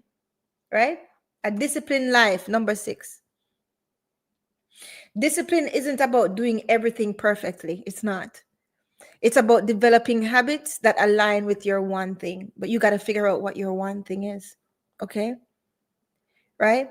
And he also he highlights that extraordinary results come from building systems. Yeah, you need a system. Again, and this is from the other books. Everything works in the go back to nature. It's a system. A time to plant, a time to reap. Morning, night, the solar system. Okay? Death, birth, decay. It's all a system. You can't be doing things haphazardly because you'll be jumping from thing to thing. Figure out your system and keep at it. Have the discipline to figure it out. Have the discipline to start it. Have the discipline to keep at it so that it can become a habit and you don't need the discipline anymore. Okay? The disciplined person follows a framework that ensures focus becomes a lifestyle rather than a struggle. Focus can become a lifestyle. Now, there are tools, because of the world that we live in, that can actually help you. And I have tools that actually help my focus. Because a lot of times, sometimes, first of all, I'm really good at compartmentalizing things, right? And it's a skill that you learn over time. If I'm not dealing with that right now, I'm not dealing with that right now. But I do have tools that I use to help me with my focus. For instance, when I am in my deep work, I put on my brain waves. There are brain waves that you can listen to, right? That actually put your brain in the state of focus. Okay? And I can share some with you. I'll share some with you in a post another time. But there are tools that you can use to actually help you. You're not alone, right? Making sure that you stay focused is not something that it's telling you how good you are or how bad you are. Especially if you have been living distracted and living jumping from thing to thing before, it might be a challenge, but that's okay. It's your challenge. Take it on. Okay? Take it on. So when you need to focus and you can't, there are things that can actually, oh, my hair get caught in the chain. There are things that you can actually do, right? That will actually help you to stay focused, right? And that's important. Good. Now, again, the discipline is temporary, habits are permanent, right? And that's why it's so hard to break a habit, right? Habit alignment equals success. Don't forget this. Make Okay, listen, that was a very deep thing that I wrote there. Habit alignment equals success. What does that mean, Miss Julia? Well, what it means is make sure that your habits are aligned with your one thing. Hi, Disa Nice. Hello, Disa Nice Beauty. Good to see you. So make sure that your habits align with what it is that with your one thing. Make sure your habits align with what it is that you want. Okay? Because your habit alignment, it equals to success. Right? If your habit is to come in every night, put up your foot on the TV, turn on the TV and eat a pint of ice cream, right? You'll be successful at watching all the shows and you'll be successful of putting on weight. You're successful in something. It may not be successful in what you want to be successful in, right? But remember, I said your results expose your habits. So it would behoove you to make sure that your habits align with what it is that you want. Good to see you too. Yes, my dear. Good to see you. So yeah, so we're just doing the one thing. We're just doing the first part of the book, the first 9 chapters. And with every chapter, these are nice, I have action steps. Because the thing that we were talking about was we don't need more information. We need integration. So I decided to, you know what? Even though I'm breaking down the information, let me make it easier for you guys to actually incorporate it in your lives. Because that's what I want. I want us to succeed. Okay. So your habit, make sure that your habits align with what it is that you want. Okay, make sure. So you build systems that automate your focus on your one thing, right? Prioritize that one thing to reduce decision fatigue. You have to figure out what your one thing is. Make sure that your habits help it. Make sure your habits are helping you, people. Make sure your habits, and you need to cut some habits that are not helping you. And again, sometimes some people are bad habits. I'm not saying to just diss your friends or nothing like that. Never that. Right? But it's the habit of gossiping or people coming to send you all this foolishness in your inbox. That's not that you don't have to look at it right away. You look at it when you have time. Okay? Good. The habit is permanent. The discipline is temporary. Once you make the discipline a habit, the discipline becomes temporary. You don't need it anymore because you have the habit. Okay? Focus on what matters most consistently. Be consistent about that. Okay? Systems create effortless results. These are facts. Okay? Decision fatigue is reduced by prioritizing your first. Okay? Habits beat willpower. They do. Your habits will beat willpower. Remember, I was talking about the even exercising. And that becomes a habit. You don't need the willpower to get up every morning and say, oh, I have to go exercise now. No, because it's a habit for you. It's a habit now. Right? So make sure your habits align with what it is that you want, guys, and don't be afraid to cut your bad habits. Okay? Don't be afraid. Systems sustain your results. Remember, I always talk about sustainability. Sustainability. It sustains your results. Okay? Here's one of my systems that sustain this result for this. When I'm reading, first of all, that's a habit. Here's a system. I'm marking up the books. Here's a system. Highlight, circle everything that I'm going to put in the PowerPoint as I go. Right? Next system. After I'm finished doing that, type it out or speak it out. Next system. Create the PowerPoint and put the points there. Check back in the book to make sure that I actually copied it properly. That's a system.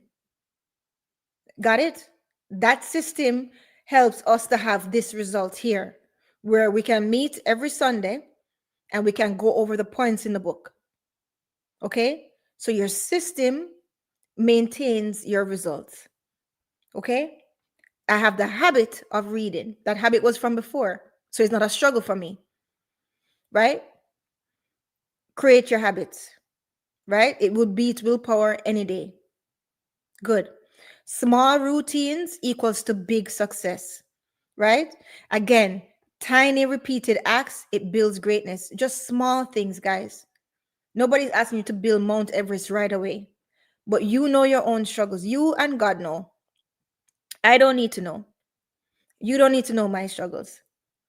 You don't need to know where I am on my journey. I don't need to know where you are on the journey. Once you face yourself and you say, you know what? This is where I am. Honestly, I'm taking a look at myself. This is where I am right now. This is what I've been avoiding. This is what I know. If I do it, it would change my outcome. Why am I not doing it? Can I give it to myself to do it? Yes, this is what I need to do. It's a private thing, it's a self thing. Okay? Success is a matter of aligning your habits with your priorities. The purpose of willpower is to help you establish a habit. Remember, I was telling you that. That's the purpose of your willpower, you know. Your willpower will not last. There's some days you wake up like this morning today. Like I'm cramping right now. Right? Maybe too much information, but whatever. It's a natural process. I'm a woman. Right? Cramping. I don't feel like I could, right? Right? But you have to be able to align your habits. No, on Sunday, I know I have this routine in order to have the show, right? I don't need the willpower is different today than it was probably last week or the week before, and it probably will be different next week. And that's fine. That's fine. Things happen, people die, your moods change, but your willpower is not that important. Do not rely on your willpower, because basically what that means is you're relying on your feelings. Do not rely on your feelings. Okay? Your willpower is supposed to help you to establish your habit. Okay? Once you establish the habit, it's effortless because it's a habit. You just do it without even thinking. Again, your willpower has a purpose. The only purpose of your willpower is to help you to establish that habit. It is not for you to rely on. Do not rely on your willpower. You are going to fail every time, and then you're going to have a bad reputation with yourself, and then you're going to start telling yourself a story that every time you start, you can't finish, and that's a lie from the pits of hell. Do not believe that story. You've just been relying on the wrong thing. Do not rely on willpower. Nobody cares how you feel. Nobody cares that if I just want to know that if I show up or not, the show must go on. Okay? These are facts. Get hard on yourself and get real with yourself. Okay? Get real with yourself. Good. Consistent daily routines keep fundamentals sharp and performance peak habitual. High success. High success over hype. Yeah, no worries. You know what? You're not the only person that have said that to me, no success. When you said that you need to stop procrastinating at time, that's fine. I'm going to do a live on that procrastination because I've actually heard that 4 times this week, right? And when it comes to procrastination, you have to be gentle with yourself. See, even Miss T, that's 5 now, 6 now, because you make 5 and now 6. When it comes to procrastination, ladies, it's something, be gentle with yourself because there's something there that is actually protecting you. It's a part of your ego. And this is not only spirituality, but it's a part of your ego that's actually protecting you and keeping you safe when it comes to procrastination. So sometimes it is the fear of failure.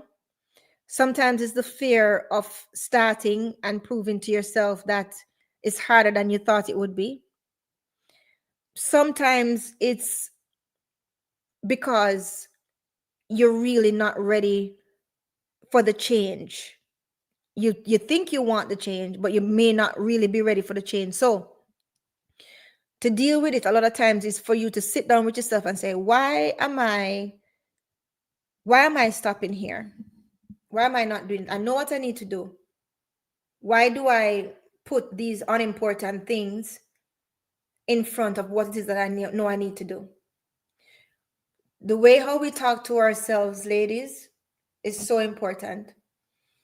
That is when you have to say to yourself, you know what? Thank you. Thank you for trying to protect me from the sting of trying and failing. Thank you for trying to protect me from failure. I appreciate it, but I don't need you right now. And release that part of yourself. And then say, you know what? I'm going to start this for me. You know that one thing that you need to do. The fact that you can say that you procrastinate means that you know what you ought to be doing. So what you need to do as an action step is write down that domino. Write it down and say, this is what it is that I need to be doing. If I start this, it will make a big difference, even if it makes a big difference in the weight off of you, because this is the thing about procrastination. People say it's a thief of time. That is true, but it's worse than that. It actually gives you psychic stress. It's stress that you can't see. It's stress that is just nagging, and stress that a lot of times you're not even aware of because you're not thinking about it.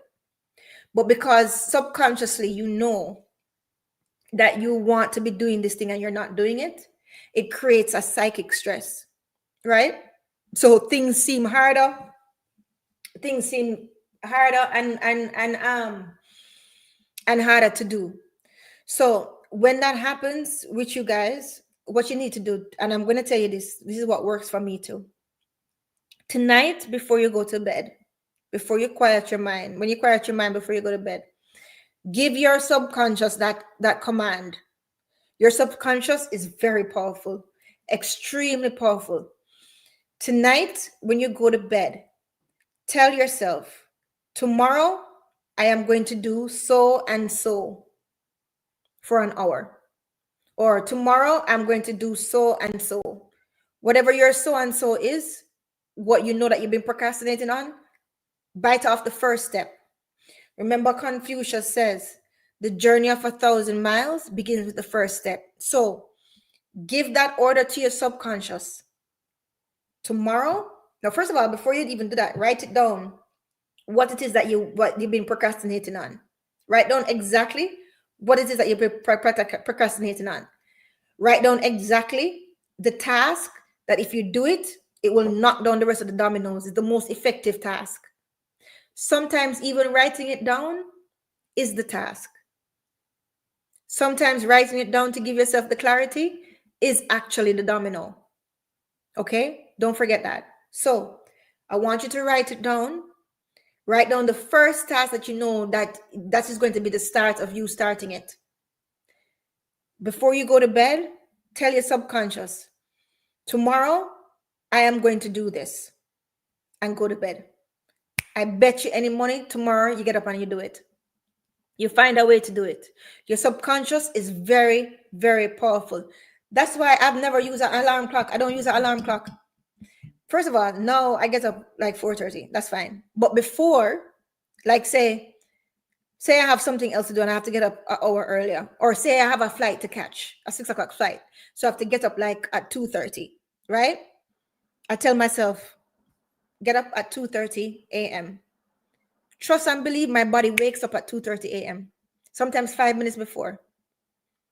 Okay, you can do that with your subconscious mind. Some people, because it's away from your routine. Say I get up at 4:30 every morning. That's fine. If I have to get up earlier, or if I have to do something earlier, it's the same thing with even finding things. Sometimes we're so busy and we're looking for something. We're looking for, where's my keys? Where's my keys? Stop, slow down. Find the keys. And then automatically you start looking, unless it's somewhere out of the vicinity, but you start to remember certain things. Your subconscious is very, very powerful. Tex, hi Tex. I just see blessings to each and everyone in the chat. Hi, my sister. No worries. Big up, Tex. Right. So that's what we do with the procrastination. So we write it down, what task it is that we want to do. The first task to beat the procrastination. And then before you go to bed, give that command to your subconscious mind. See what happens the next day. Okay? Good. Now, here are the quotes and more meanings. Success is a matter of aligning your habits with your priorities. I said that before. What's the relevance of that? What does that mean? Your habits transform your focus into automatic action. It's automatic for me to get up now at 5 and head out the door. It's automatic. I don't even think about it, right? You live your values daily, not occasionally. Okay? That means you structure your daily actions to reflect your main goal. All right? The purpose of willpower is to help you establish your habit again, right? Once something becomes routine, don't forget this. Once something becomes routine, it no longer drains your energy. It's not a big thing for me to do. Okay? It's not a big thing for you to do. Once it becomes routine, it doesn't drain your energy anymore, right? You build your routine to sustain your long term focus. Okay, now I want you guys to remember this. You are going to fall, and that is okay. Say you go through this week, this and nice, and text and everybody success. And Misty, say you go through this week and you did an excellent week, you loved it. Your identity is starting to change. So guess what? That old protective identity that's trying to protect you from failure is going to creep right back. It's going to tempt you. It's going to come right back, and you might fall, you might fail, and that's okay. That is fine. But guess what? As is awareness is the key. So as soon as you realize that you fall, as soon as you realize that you failed, you know it, you don't kill yourself over it, you don't punish yourself over it, okay? You don't beat yourself over it. You just say, okay, yeah, I fell off right there, no problem. Start again. Continue. Okay? And you get better and better and better. Remember, it's a journey. And the beautiful thing about the journey, guys, is you don't know who you're going to become as you continue. You understand? The vision sometimes get clearer as you continue. Sometimes you don't have the end in mind, right? Sometimes you don't have the end in mind. Okay? This earring sticking me. Sometimes you don't have the end in mind, but it becomes clearer as you go. And that is okay. That is perfectly fine. Okay? I want you guys to be better friends to yourselves. That's my wish for everybody who comes on the channel and who is a part of our Fire Nation. I trademarked it. It didn't pass yet, but I'm waiting. Right? But that's what I want. I want you guys to be better friends to yourself, because that's the only way you're going to actually do what's best for yourself. Be a better friend to yourself. Okay? Don't be mean to yourself. Right? Good. So here are your action steps for this week. Again, take a picture, screenshot it, do whatever you need to do. Identify one keystone habit that is supporting your one thing. Okay? Identify it. If your one thing is to lose 30 pounds, your keystone habit of, I don't know, going to the gym, that's a keystone habit. If it is to lose 30 pounds, maybe your keystone habit is actually meal prepping from the night before. That could be your habit, right? Schedule it daily to automate, right? And track consistency for 30 days to build a routine. You have to keep at it in order to make it a routine. Now, not because it's going to be trial and error. That's why it's such a beautiful thing as you continue, because as you go on the journey to achieve your goals, you actually find something greater. You find who you are. You find yourself more, right? You find more of yourself. And there's no way for me to explain it but to just say it, right? Because you realize who you are and where your shortcomings are, okay? And you realize the things that you need to do to continue.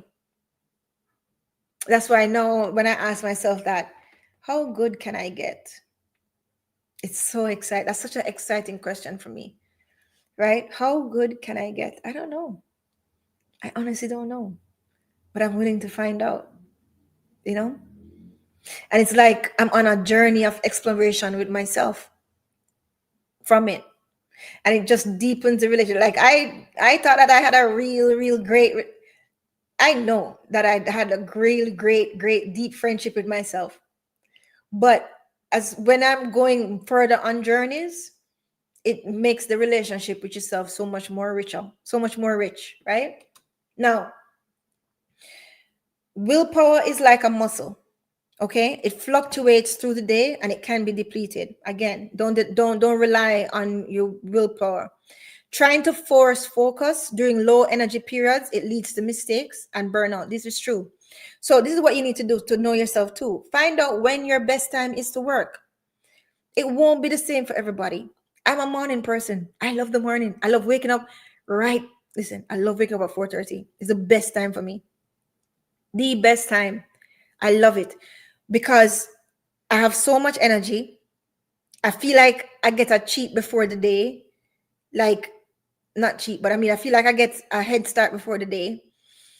And it's like quiet and black. The day don't break it. Right? So I just love it in the morning. I do my best work in the mornings. There's some people who are night owls, right? They're night owls, so they do their best work at night. You have to figure that out for yourself. Nobody can tell you that. This and I said, Miss Julia, how do you stay on track and don't lose focus? Okay, two things.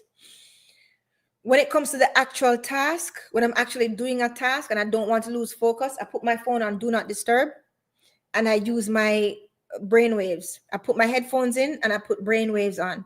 They're alpha, not alpha. Alpha is before you go to sleep. There are certain brain waves that you can use for concentration that actually keeps you in the zone of concentration, and it trains your neurons, and it trains your brain waves, right, to keep you focused. Okay, so there are brain waves. That's a tool. Now, how do I stay on track on the big picture? Is because I measure things. So I look, say for instance, say you want to lose 30 pounds, right? This week, where am I? Review. Okay, I'm off track or am I on track? Or is this normal? Next week, review. So you have to be able to keep yourself accountable. That's the way that you keep yourself on track, right? And I don't care who calls you crazy, it's not for them, right? Write it out, put it on your wall. There was a time, there was a time when I was going to the beginnings of my company, my wall looked like I worked at the FBI. There was notes everywhere. There was no wall. There were things everywhere. Okay. Now, that might not be healthy for a lot of people, right? Looking back, could have done it better, definitely. But for where I was, that's what I knew. Okay. And it actually helped me. Maybe it didn't help me as fast as I should have, but maybe it was the right thing. Who knows? Right? But you have to keep your eye on the big picture. You stay focused by remembering your why, right? Remember your why. And your why can take different things. Sometimes, too, like say for these people who say they want to lose weight, sometimes the why is not to fit in that dress. Sometimes their why, when they go deeper, they realize is they've never kept a promise to themselves. So doing this and actually losing this 30 pounds is them actually rebuilding that relationship with themselves. So we have to be able to go deeper, right? Some people might look at it as service and say, oh, yeah, or why is she want to look good at her wedding? Or her why is she want to, she's afraid of diabetes or whatever.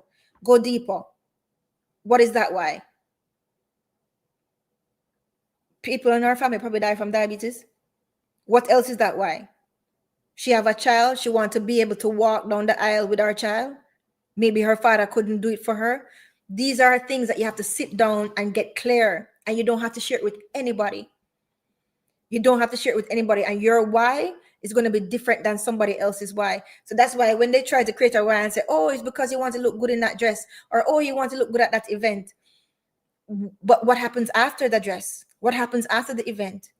Find out what your why is, why you're really doing it. And sometimes it is just to repair the relationship with yourself, because a lot of people, there's this woman, 50 something, the other day we were talking to, and she actually said it. She has done everything for everybody. She has been a wife, she been a mom, she was the best at everything, and she really was. She's one of those people who always doing for somebody else. And I was kind of shocked to hear her say that she has never kept a promise to herself. So she's actually in the building a relationship with herself stage. So this goal that she has is more than just whatever her goal was. I don't want to say too much because she listened to this, right? This goal that she has is much more than that. It's actually something with her proving to herself that she can do it for herself and that she can keep a word to herself, right? So yeah, remember the why. That's right. Sorry for rambling if I continue too much, but I know this and if you ask that question, that's such an intelligent question. A lot of people on the playback have that question as well, right? It's a very intelligent question. So thank you for asking. Again, willpower is finite, right? It fluctuates and depletes. Don't rely on willpower alone. Plan strategically. Energy management, it trumps time management. This is true. Energy management, guys, is more important than time management. What I mean by that, you find out what works for you. Again, me, I love working early in the morning. When 9 o'clock come, I don't have the cognitive energy. 9 o'clock at night, right? I start to drift down. I start to answer questions slower, right? All of that. Because I know my peak time is in the morning. I'm a morning person. You can't find nobody happier in the morning, right? I just love I just love the mornings. I love waking up. I love the mornings, right? Some people are night owls. So you now need to find out when is your peak time for you to work and manage your energy around that time. Okay? Manage your energy around it. Okay? Good. Now, plan for your peak times, right? So you match your priorities to your strongest hours. There is this thing that we're going to go through in another book that says eat the frog. Eat the frog means your most daunting task, your task that you don't want to do, your task that you've really been, oh, I don't want to do it. Do it first. Get it over with. You get the first thing done, you get it over with, you can move on to simpler and easier task. And sometimes it's not a matter of easy. Sometimes it's a matter of what challenge you have made in your mind. Like, for instance, I might say to you, making a call is easy. But in your mind, why are you stopping yourself from making that sales call? The fear of rejection, the fear of trying and them telling you no, and you feel like that's going to lose momentum. Do it anyway. Do it anyway. And do it first. Do it as soon as possible. And I'll tell you why too. The reason why it works is because if you keep doing these small, unimportant tasks, no problem, this and nice. You help me a lot too. I really appreciate your question and your engagement. I do. Thank you. You ladies are wonderful, and I wish all the best for us. We can do it. We can do it. So let me tell you why it also helps too. Because you see, when you have that big task that you need to do, you need to do it, right? And you're putting all these small, unimportant tasks in the front. Guess what? You're creating psychic stress. Again, you're procrastinating what needs to be done and making yourself busy, and not effective. Right? Not effective. Right. Again, don't forget, willpower is like a battery. It drains you the more you use it. It's true. The more you use your willpower, the more it drains you. You don't believe me? Guess what? If you're on a diet, do not go down the candy aisle. You go down the candy aisle, you look at all those candies, or for me, cheese tricks are like salty things and cheesy things. You look at the cheese balls and you say, okay, no, I'm not going to do that. Guess what? It chips away at your willpower, even though you didn't buy it and you were successful in not buying it. guess what? The next time you see something else, it chips away at your willpower. It chips away. So that's why you avoid certain temptation. Okay? Temptation a lot of times don't work the first time, you know. It doesn't.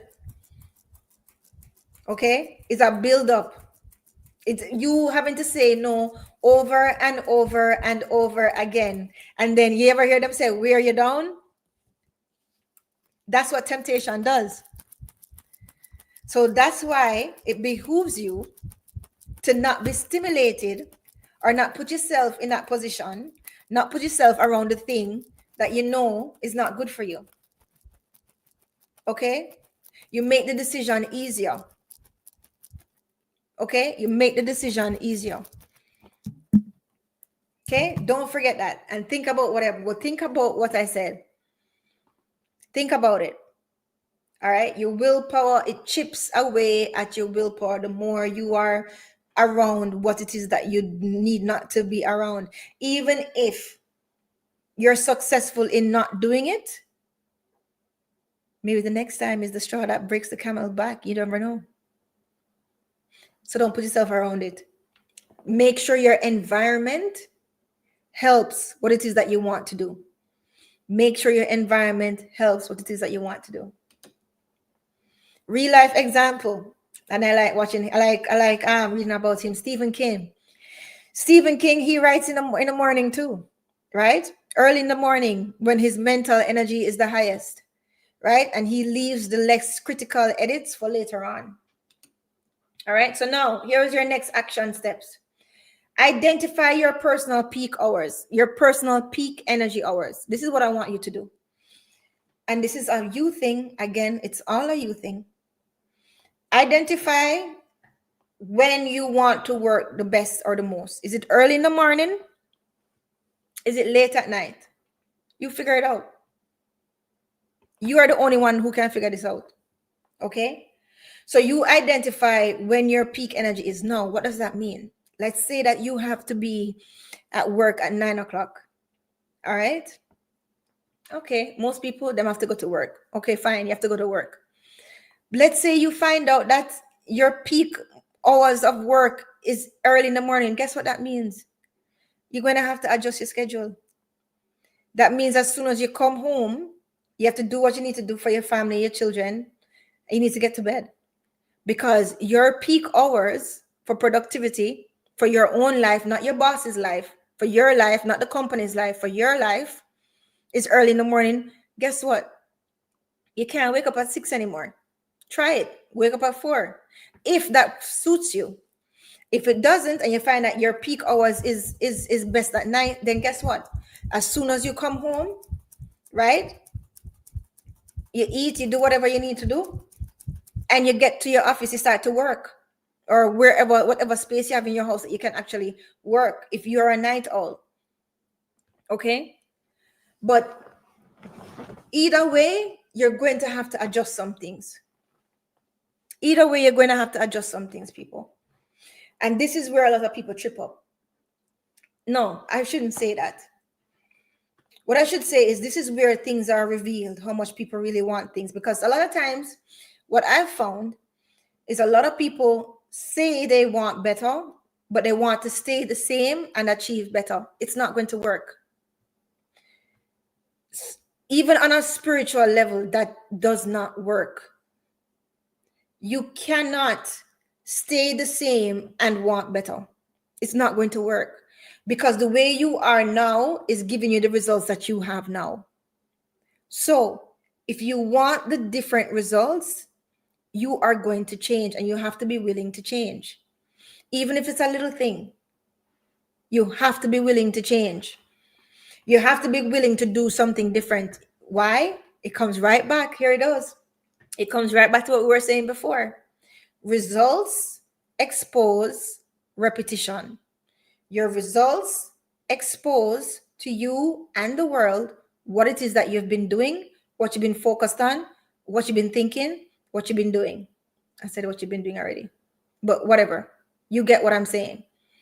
Okay? There's a lot of people that I talk to, a lot of people in even accelerators that I've been a part of and entrepreneur groups that I've been a part of. They want all of these things. They want this, they want that, they want that, but they're not willing. When it comes to it, where it comes to changing a habit or something that will actually change them in some way, you know why? Because they wanted to stay the same and stay comfortable and get something different. It does not work. So you need to make up your mind, how much do you want it? You need to make up your mind what it is that you're willing to sacrifice. Listen to me. What do I always say? From you guys know me for 3 years now, 3 years in March that I've been going on Ematep Live as well as Rick Storm Live. What do I always say? There is always a sacrifice. Always. There is always a sacrifice.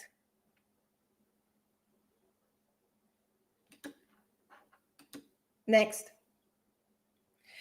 So I'm glad we came to this chapter here where he talks about the cultural myth of the perfect life balance, because this is an argument that I've had with people our age group too, without dating myself, right? People always ask me, oh, but work-life balance, and work. Listen to me. There's no such thing. Don't make people fool you. Okay? There's no such thing. And this is what I call, I'm not saying to be unhealthy. This is what I call work-life harmony. Not because something is balanced mean that there's harmony. Think about it even with music. And I've thought about this very deeply, and I've put it across other things, even music. Okay? Things are not going to be balanced. Life is inherently counterbalanced, right? Extraordinary results, it requires you to focus, to have periods of intense focus. So it's going to be intense, right? An intense effort. And what does that mean? That means that there are certain things that will not get as much intensity. There are certain things that will not get as much focus because you focus on this thing. Okay? So there is no, when it comes down to you achieving your goals, there is no work-life balance. There's what works and what is harmony. No, I want you to think about it this way. A plane, when it's taking off, it uses all of its energy to take off, to take off of that runway and to get into the air. It takes a whole lot of energy. But guess what? You see, when it's up in the air, it doesn't use all that. It doesn't need any of that energy. It doesn't need all of that energy. It just needs energy of direction because it took so much force to get up in the air. But when it's up in the air, it can actually stabilize. That's the same thing with your goals. When you're starting something, sometimes it takes a lot out of you. But when you get to that point where your habits are, where your habits are actually helping you, you can cruise for a little while until the next thing. Okay? So I don't want you to have this myth whereas everything have to be balanced. I have to relax for 50% of the time and work for 50% of the time. Listen to me. Get your priorities in order and you will see. Okay? There is a thing called intentional imbalance, which is smart. Intentional imbalance means you figure out what it is that you need to prioritize on. What deserves all of my attention right now? That is what I'm focused on right now. Okay? That means I'm less intense on something else because I'm intense over here right now. Okay? Hi, Rick Storm. Blessings. Invest says if you don't sacrifice what you want becomes a sacrifice. That's right. Right? There's always a sacrifice. Don't make people tell you foolishness. And don't believe these people who tell you that they want this, but yet still are not willing to change to get it. What I always say to you guys, sometimes the door will not open until you become that person who can open the door. These are facts. It's just like Excalibur's sword. Unless you are that person, you become that person that is fitting to pull that sword, you are going to struggle for the rest of your life. So you have to become that person. And how do you become that person? It's the journey. It's the journey. That's why your journey is so important. Bless up, Rick Storm, bro. Right? So stop striving for 100% balance. No such thing. Okay? You focus on what matters right now. Right? Balance balance is dynamic. It changes. It's not static. Okay? I shine. Good afternoon. Okay. Or is that AI shine? Or is I shine? You know who I'm talking about. Good afternoon. Okay. So some areas will dominate at different times. These are facts. Okay. Some areas in your life is going to dominate at different times. So it's just going to happen. Counterbalance your responsibilities. You can't juggle equally all the time. Again, what did I say? If everything is important, nothing is important. If everything is a priority, nothing is a priority. These are facts. Okay? These are facts. Right. So you, and also guys, release the guilt over temporary imbalances. Don't have guilt about it. These are temporary imbalances. Listen, how much time I want to go to a party, or if I want to go, something or so, and I cannot, because I know what is facing me here. I have to do the work. There is no, oh, I work so hard for 5 days. So, I can do it. Depends on what it is that is left to be done. That's the priority. There's no timing to say, like, oh, I work hard for 5 days, so I deserve this 3 day. No, what does the task at hand require? What does the task require? Don't give yourself an easy way out. Okay? But just know that you're with your why, you're working towards something, right? So in time, it will be, you'll be able to earn that that time. It looks serious down there. Yeah. Yeah, you guys stay safe in Jamaica. Yeah, Rick Storm, we were talking about that before.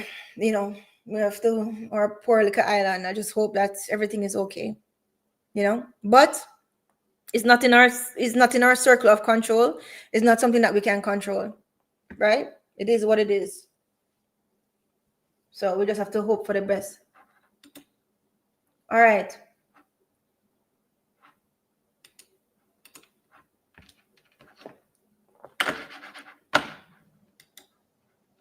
Hold on then. This thing is not. Why is it not moving?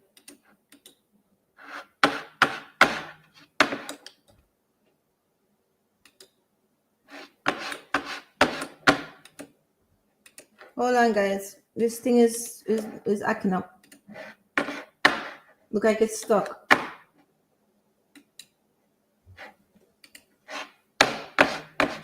And we're almost finished. We have 2 more slides left. Hold on. Let me.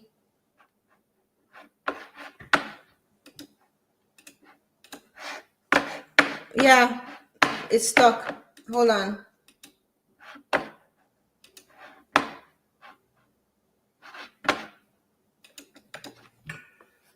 No, the mouse working. The paper not moving. Hold on, guys. I don't know why it's doing this.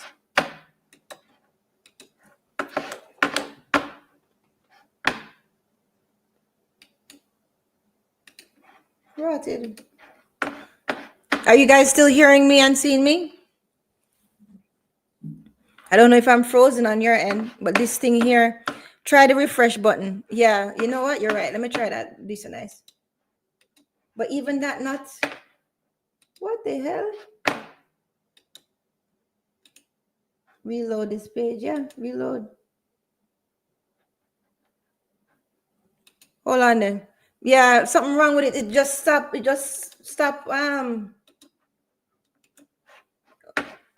what it is.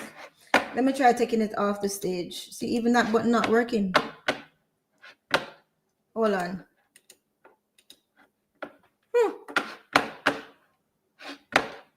Oh, what is father? It just stopped work. Hold on.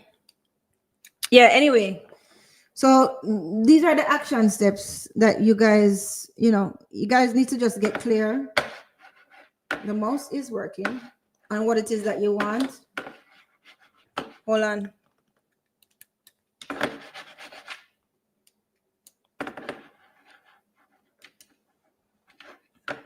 Connected. Okay, you're connected. So what is the problem? Let's see. Okay, there we go. Woo, we're in business. You got to keep trying sometimes. And we're almost done. We just have five more slides. Two finished. All right, so perfect balance is a myth. Okay, focus requires temporary imbalance. That's facts, because you can't focus on everything the throughout everything, right? Some things you're gonna need more focus, just the way it is. All right. So perfect balance does not exist. Some areas will dominate at some times, right? Meaning you can't give everything equal attention all the time. You cannot. You're going to burn out and you're going to lose your why. Okay. Never lose your why. Never lose sight. You never lose your why, but never lose sight of your why. Okay. Good. Um, don't let guilt override your focus on high impact work. Okay. Don't feel guilty for your temporary imbalance. It's just temporary. And the people that love you and really support you will understand.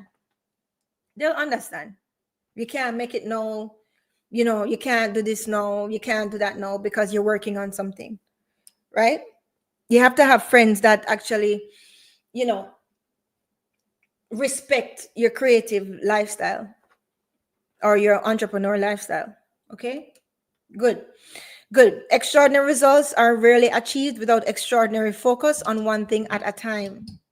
That's self explanatory. And that's what I said, right? Distraction free focus that trumps diluted effort every time. So make sure your focus is distracted free, right? Big wins, it requires deep commitment. What does that mean? When Miss Julia says big wins require deep commitment, what does that mean? You know what? Let me tell you. It's not only commitment to your why. Your commitment is going to show in the hard days. The hard days when you don't want to get up, when you're cramping, when you're not feeling good, somebody pass, somebody suing you, you're just not feeling it. Yes, it's good to listen to your body and take a rest when you need it. But not every time something gets hard. Sometimes things get hard and you have to prove to yourself your commitment by pushing through it. These are facts. That's how you build the muscle. Okay? And that's how you build true strength. Right? Good.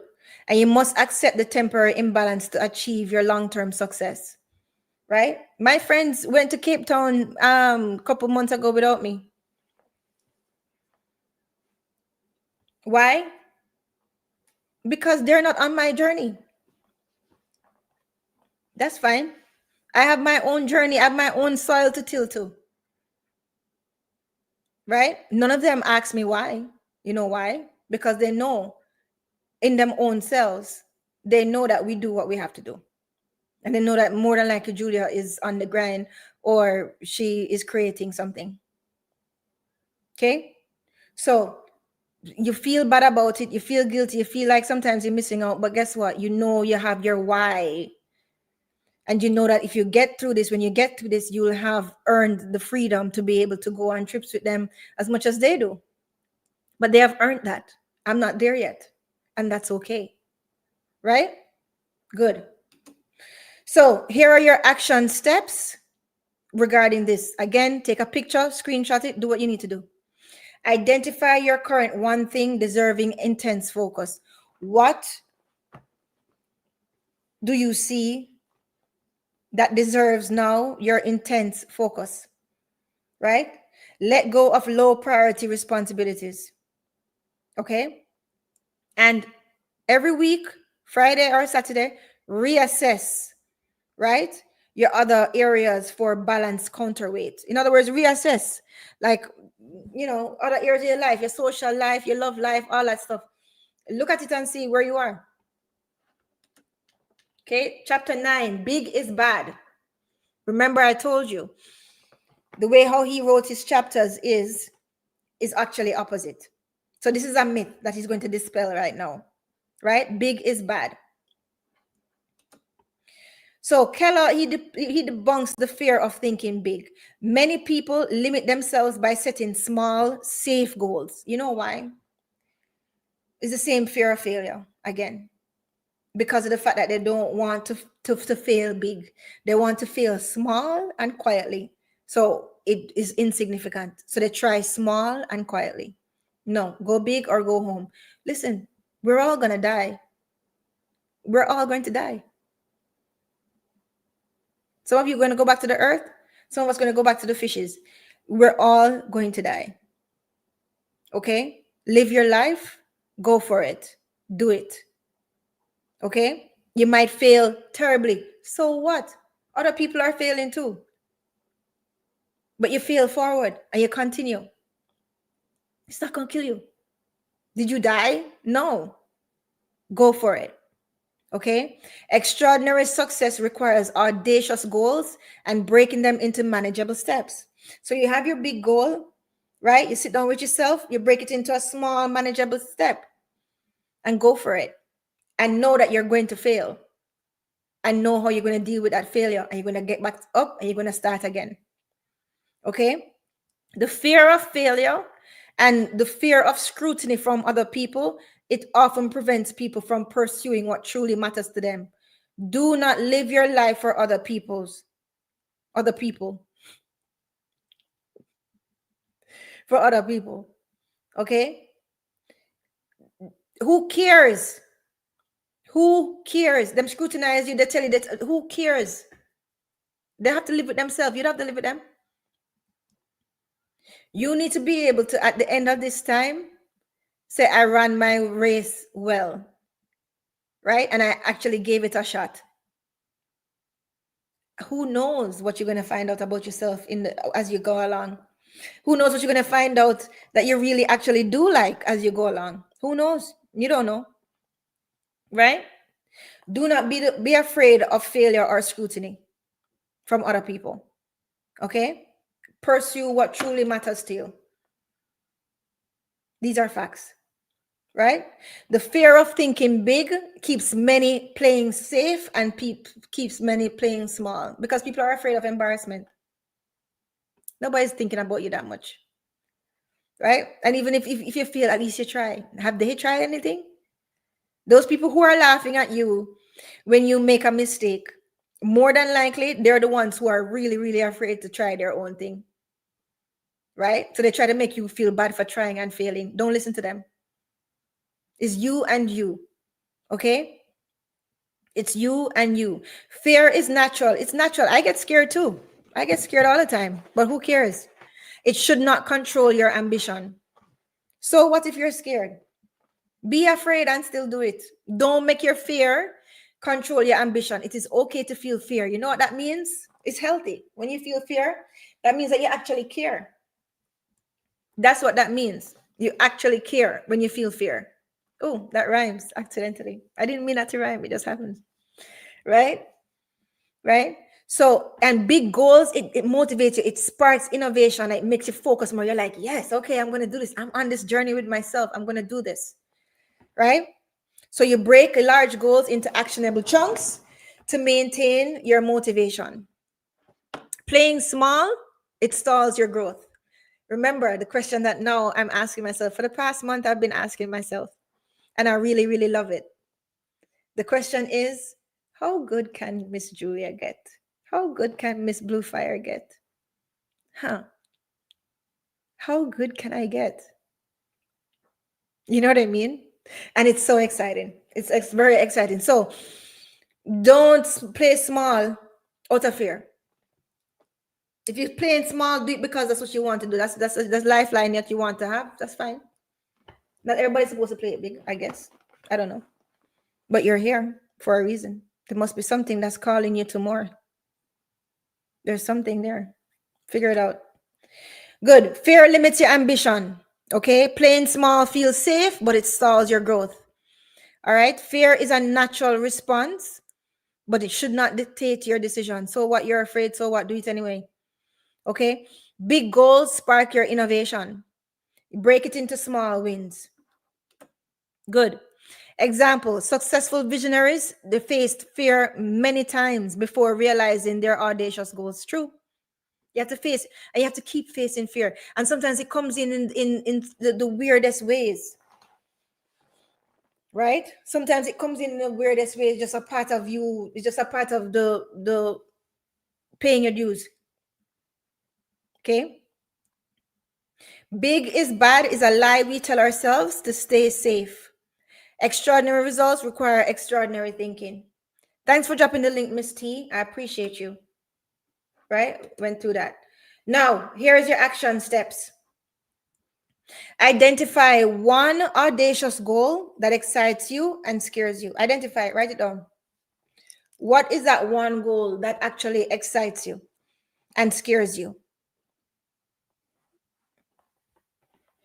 Break it down into actionable steps and commit to the first small step today or tomorrow or for the week.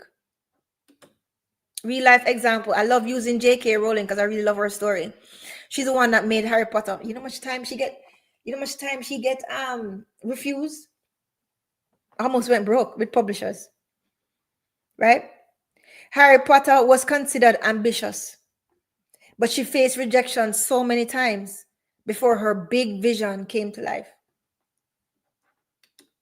Now, that was part 1 through 9. I'm going to see you next week for part 2, which is 9 through 18. Okay? Now, it's a good thing I brought down the book in this way because, yeah, we have to absorb these things. Again, guys, you do not need more information. You need integration. Okay? So I am going to go and take care of myself because, as I said, I am cramping very badly. Bless you for coming. Next week, we're supposed to do part 2, but maybe we do a fireside chat to break it up. It depends. We'll decide during the week, okay? Because we do want to talk about alchemy and teaching about alchemy. And also, I'm going to have a fireside chat on procrastination as well because it's something that we all face, right?